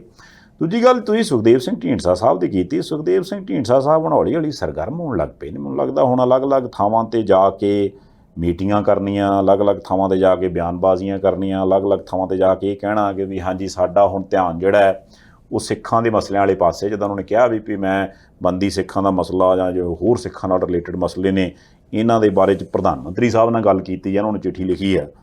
ਉਹਦਾ ਕਰਕੇ ਇਹਦਾ ਮਤਲਬ ਇੱਕ ਗੱਲ ਤਾਂ ਹੈਗੀ ਹੈ ਵੀ ਜਿੱਥੇ ਵੀ ਉਹ ਜਾਂਦੇ ਨੇ ਉਹ ਦੋ ਤਰ੍ਹਾਂ ਦੇ ਪ੍ਰਭਾਵ ਛੱਡਦੇ ਨੇ। ਇੱਕ ਤਾਂ ਉਹ PSGPC ਇਲੈਕਸ਼ਨਾਂ ਆਉਣ ਵਾਲੀਆਂ ਦੇ ਆਪਾਂ ਲੜਨੀਆਂ, ਉਹਦੇ ਲਈ ਲਾਮਬੰਦੀ ਹੋ ਗਈ। ਦੂਸਰਾ ਇਹ ਦੱਸਣ ਦਾ ਨਾਲ ਦੀ ਨਾਲ ਯਤਨ ਕਰਦੇ ਨੇ ਵੀ ਸਿੱਖਾਂ ਦੇ ਮਸਲੇ ਜੇ ਹੱਲ ਕਰਾਉਣੇ ਆ ਤੇ ਵਾਇਆ ਸਾਡੇ ਵਾਲਾ ਅਕਾਲੀ ਦਲ ਸਿੱਧਾ BJP ਕੋਲ ਜਾਂ ਪ੍ਰਧਾਨ ਮੰਤਰੀ ਸਾਹਿਬ ਕੋਲ ਆਪਾਂ ਪਹੁੰਚ ਕਰ ਰਹੇ ਹਾਂ। ਮੈਨੂੰ ਲੱਗਦਾ ਜੇ ਉਹ ਇਹ ਸੁਨੇਹਾ ਦੇਣ 'ਚ ਕਾਮਯਾਬ ਹੋ ਗਏ ਜਾਂ ਹੁੰਦੇ ਜਾਂਦੇ ਰਹੇ, ਜਿੰਨਾ ਵੀ ਸਮਾਂ ਪੈਂਦਾ ਰਿਹਾ, ਕੁਛ ਨਾ ਕੁਛ ਤੇ ਉਹ ਵੀ ਲੈ ਡਿੱਗਣਗੇ, ਏਡੀ ਗੱਲ ਨਹੀਂ। ਸੰਧਾਲੀਆ ਸਾਹਿਬ 3 ਮੁੱਦੇ ਉਹ ਚੁੱਕ ਰਹੇ ਹੈ। ਹੁਣ ਕਿਤੇ ਵਿਆਹ ਹੋਵੇ, ਕਿਤੇ ਭੋਗ ਹੋਵੇ, ਕਿਤੇ ਹੋਰ ਸਮਾਗਮ ਹੋਵੇ, ਤੁਸੀਂ ਢੀਂਡਸਾ ਸਾਹਿਬ ਨੂੰ ਦੇਖੋਗੇ ਨਾਲ ਉਹਨਾਂ ਦਾ ਅਕਾਲੀ ਦਲ ਸੰਯੁਕਤ ਦੇ 5-7 ਲੀਡਰ ਵੀ ਨਾਲ ਹੁੰਦੇ ਆ। ਪਤਾ ਮੈਨੂੰ ਇਹ ਵੀ ਲੱਗਾ ਕਿ ਪ੍ਰਧਾਨ ਮੰਤਰੀ ਸਾਹਿਬ ਉਹਨਾਂ ਨੇ ਚਿੱਠੀ ਵੀ ਲਿਖੀ ਹੈ ਕਿ ਆਪਾਂ NDA ਦੀ ਬੈਠਕ ਦੇ ਵਿੱਚ ਫਿਰ ਟਾਕਰੇ ਹੋਏ, ਉੱਥੇ ਅਸੀਂ ਆਹ ਮੰਗਾਂ ਚੱਕੀਆਂ, ਪ੍ਰਧਾਨ ਮੰਤਰੀ ਸਾਹਿਬ ਕਰਿਓ ਹੀ ਆ ਇੱਧਰਲੇ ਪਾਸੇ ਕੁਝ ਨਾ ਕੁਝ, ਕਿਉਂਕਿ ਜੇ 1-2 ਮੰਗਾਂ ਵੀ ਮਨਵਾ ਗਿਆ ਪੰਜਾਬ ਦੇ ਵਿੱਚ ਪੈਰ ਰੱਖਣ ਜੋਗੇ ਹੋ ਜਾਣਗੇ ਢੀਂਡਸਾ ਸਾਹਿਬ। ਪੈਰ ਜਦੋਂ ਰੱਖਣ ਵਾਲਾ ਬੰਦਾ ਬਹਿ ਜਾਂਦਾ, ਬਹਿ ਕੇ ਮੁੜ ਕੇ ਲੰਮਾ ਪੈ ਜਾਂਦਾ, ਆਪੇ ਥਾਂ ਥੂ ਬਣਾ ਲੈਂਦੇ ਹੁੰਦੇ ਆ ਲੀਡਰ, ਤੁਹਾਨੂੰ ਵੱਧ ਪਤਾ। ਹੁਣ ਢੀਂਡਸਾ ਸਾਹਿਬ ਪਟਿਆਲੇ ਦੇ ਵਿੱਚ ਸੀ, ਇੱਕ ਸਮਾਗਮ ਦੇ ਵਿੱਚ ਹਿੱਸਾ ਲੈਣ ਗਏ ਤੇ ਉੱਥੇ ਉਹਨਾਂ ਨੇ 3 ਮੁੱਦਿਆਂ ਤੇ, ਵੈਸੇ 7 ਮੁੱਦੇ ਚੁੱਕੇ ਪਰ 3 ਤੇ ਜ਼ਿਆਦਾ ਜ਼ੋਰ। ਇੱਕ ਠੀਕ ਗੱਲ ਤੁਹਾਡੀ SGPC ਇਲੈਕਸ਼ਨ ਦੀ, ਕਿਉਂਕਿ ਸਾਰਿਆਂ ਨੂੰ ਪਤਾ ਕਿ ਜਿਹੜਾ ਅਕਾਲੀ ਦਲ SGPC ਦੇ ਉੱਤੇ ਪ੍ਰਭਾਵੀ ਹੈ ਉਹ ਪੰਥਕ ਰਾਜਨੀਤੀ ਦੇ ਵਿੱਚ ਵੀ ਨੰਬਰ 1 ਹੈ। ਉਹ ਕਹਿੰਦੇ ਜੇ SGPC ਦੀਆਂ ਚੋਣਾਂ ਹੋਣਗੀਆਂ ਸਰਕਾਰ ਦੇ ਨਾਲ ਗੱਲ ਚੱਲ ਰਹੀ ਹੈ। ਦੂਸਰਾ ਫਿਰ ਉਹਨਾਂ ਨੇ ਕਹਿ ਦਿੱਤਾ ਕਿ ਬੰਦੀ ਸਿੰਘਾਂ ਦੀ ਰਿਹਾਈ, ਉਹਨਾਂ ਨੂੰ ਪਤਾ ਕਿ ਸਿੱਖ ਭਾਈਚਾਰੇ ਦਾ ਇੱਕ ਹਿੱਸਾ ਜਿਹੜਾ ਗੋਲਣਯੋਗ ਉਹ ਬੰਦੀ ਸਿੰਘਾਂ ਦੀ ਰਿਹਾਈ ਚਾਹੁੰਦਾ। ਉਹ ਕਹਿੰਦੇ ਅਸੀਂ ਕੋਸ਼ਿਸ਼ ਕਰ ਰਹੇ ਹਾਂ, ਕਿਉਂਕਿ ਹੋਰ ਕੋਈ ਧਿਰਤਾ ਹੁਣ ਬਹੁਤਾ ਕਰ ਨਹੀਂ ਰਹੀ ਕੋਸ਼ਿਸ਼, ਨਾ ਉਹਨਾਂ ਦੇ ਸਿੱਧੇ ਸੰਬੰਧ ਹੈ। ਤੀਸਰੇ ਪਾਸੇ ਉਹਨਾਂ ਨੇ ਕਿਹਾ ਜੀ ਵਪਾਰ ਖੁੱਲ੍ਹਣਾ ਚਾਹੀਦਾ ਭਾਰਤ ਤੇ ਪਾਕਿਸਤਾਨ ਦਾ। ਇਹ ਬੜੀ ਇੰਪੋਰਟੈਂਟ ਗੱਲ ਹੈ।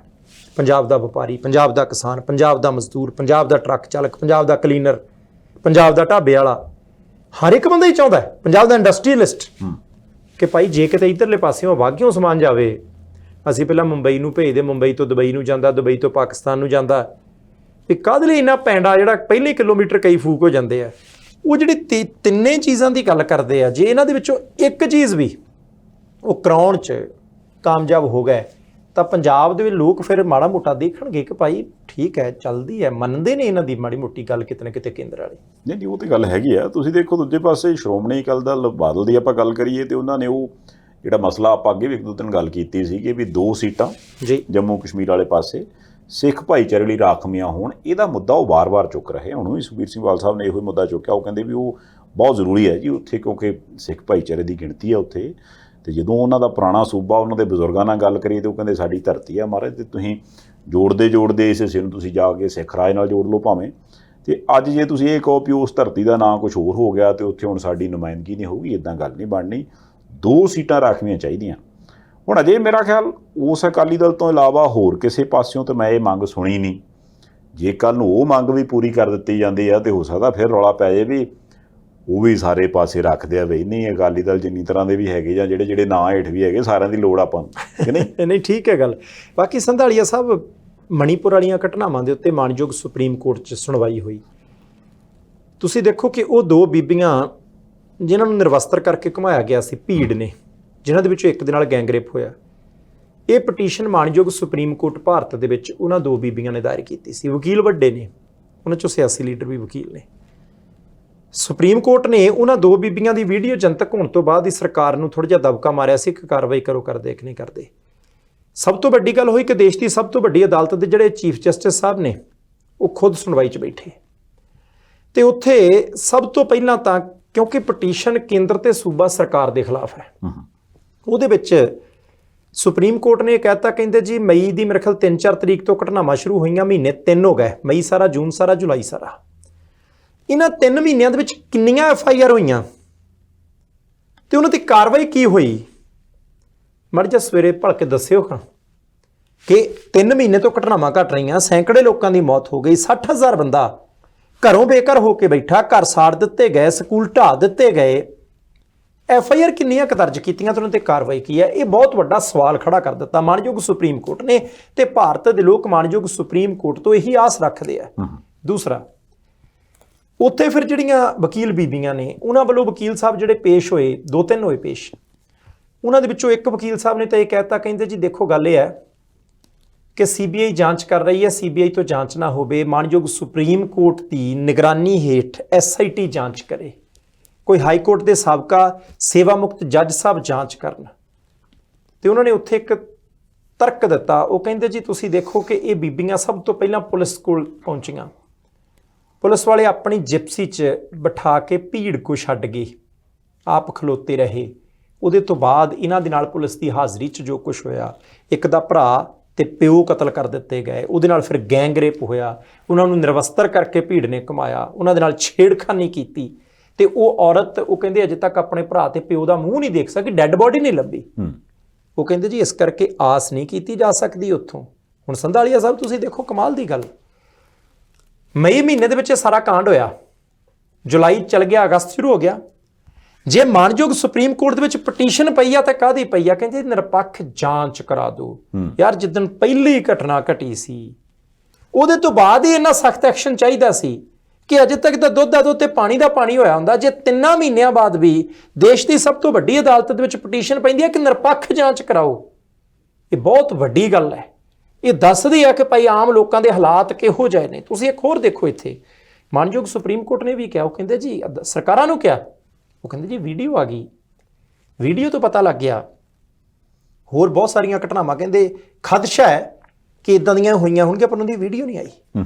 ਕੀ ਹੋਰ ਵੀ ਘਟਨਾਵਾਂ ਉੱਥੇ ਹੋਈਆਂ, ਮਾੜਾ ਮੋਟਾ ਪਤਾ ਤਾਂ ਲੱਗੇ ਕਿ ਹਾਲਾਤ ਕੀ ਨੇ। ਉਹ ਕਹਿੰਦੇ ਮੈਕੈਨਿਜ਼ਮ ਔਰਤਾਂ ਦੇ ਨਾਲ ਹੁੰਦੇ ਅਪਰਾਧਾਂ ਦੇ ਬਾਰੇ ਬੜਾ ਸਪਸ਼ਟ ਹੋਣਾ ਚਾਹੀਦਾ, ਪਰ ਨਹੀਂ ਹੈ। ਤੇ ਨਾਲ ਦੀ ਨਾਲ ਉਹਨਾਂ ਨੇ ਵੀ ਕਹਿ ਦਿੱਤਾ ਮਾਨਯੋਗ ਸੁਪਰੀਮ ਕੋਰਟ ਨੇ ਕਿ ਭਲਕੇ ਜਾਣੀ ਕਿ ਅੱਜ ਜਿਹੜਾ ਦਿਨ ਸ਼ੁਰੂ ਹੋਇਆ ਕਿ ਸੂਬਾ ਸਰਕਾਰ ਤੇ ਕੇਂਦਰ ਸਰਕਾਰ ਆਪਣਾ ਪੱਖ ਰੱਖਣ, ਅਸੀਂ ਉਹਦੇ ਤੋਂ ਬਾਅਦ ਫੈਸਲਾ ਕਰਾਂਗੇ ਕਿ ਭਾਈ ਮਣੀਪੁਰ ਵਾਲੀਆਂ ਘਟਨਾਵਾਂ ਜਿਹੜੀਆਂ ਨੇ ਉਹਨਾਂ ਦੀ ਜਾਂਚ ਕਰੂਗਾ ਕੌਣ। ਮੈਂ ਸੰਧਾਲੀਆ ਸਾਹਿਬ ਫਿਰ ਉਸੇ ਸਵਾਲ ਤੇ ਹਾਂ ਕਿ ਇੱਕ ਸੂਬੇ 'ਚ ਸੈਂਕੜੇ ਲੋਕ ਮਾਰੇ ਜਾਂਦੇ ਆ, ਸੈਂਕੜੇ ਘਰ ਸਾੜ ਦਿੱਤੇ ਜਾਂਦੇ ਆ, 60,000 ਲੋਕ ਜਿਹੜੇ ਨੇ ਉਹ ਬੇਸਹਾਰਾ ਨੇ ਇਸ ਵੇਲੇ। ਇਹਦੇ ਬਾਵਜੂਦ ਵੀ ਜੇ ਅਜੇ ਨਿਰਪੱਖ ਜਾਂਚ ਦੀ ਮੰਗ ਕੀਤੀ ਜਾਂਦੀ ਹੈ ਤਾਂ ਉਸ ਸੂਬੇ 'ਚ ਹਾਲਾਤ ਕਿੱਦਾਂ ਦੇ ਹੋਣਗੇ ਤੇ ਦਿਨ ਕੱਟਦੇ ਕਿੱਦਾਂ ਆ ਲੋਕ, ਤੁਸੀਂ ਅੰਦਾਜ਼ਾ ਲਾ ਲਓ। ਨਹੀਂ, ਗੱਲ ਤਾਂ ਠੀਕ ਹੈ ਵੈਸੇ, ਪਰ ਮੈਨੂੰ ਲੱਗਦਾ ਹੁੰਦਾ ਕਿ ਵੀ ਜਿੰਨੇ ਚਿਰ ਬਾਅਦ ਇਹ ਇੱਕ ਤਰ੍ਹਾਂ ਨਾਲ ਅਦਾਲਤ ਦੇ ਵਿੱਚ ਗੱਲ ਪਹੁੰਚੀ ਹੈ ਨਾ, ਗਾਂ ਅਜੇ ਵੀ ਤਾਂ ਡਿਮਾਂਡ ਹੀ ਰੱਖੀ ਗਈ ਹੈ ਜੀ।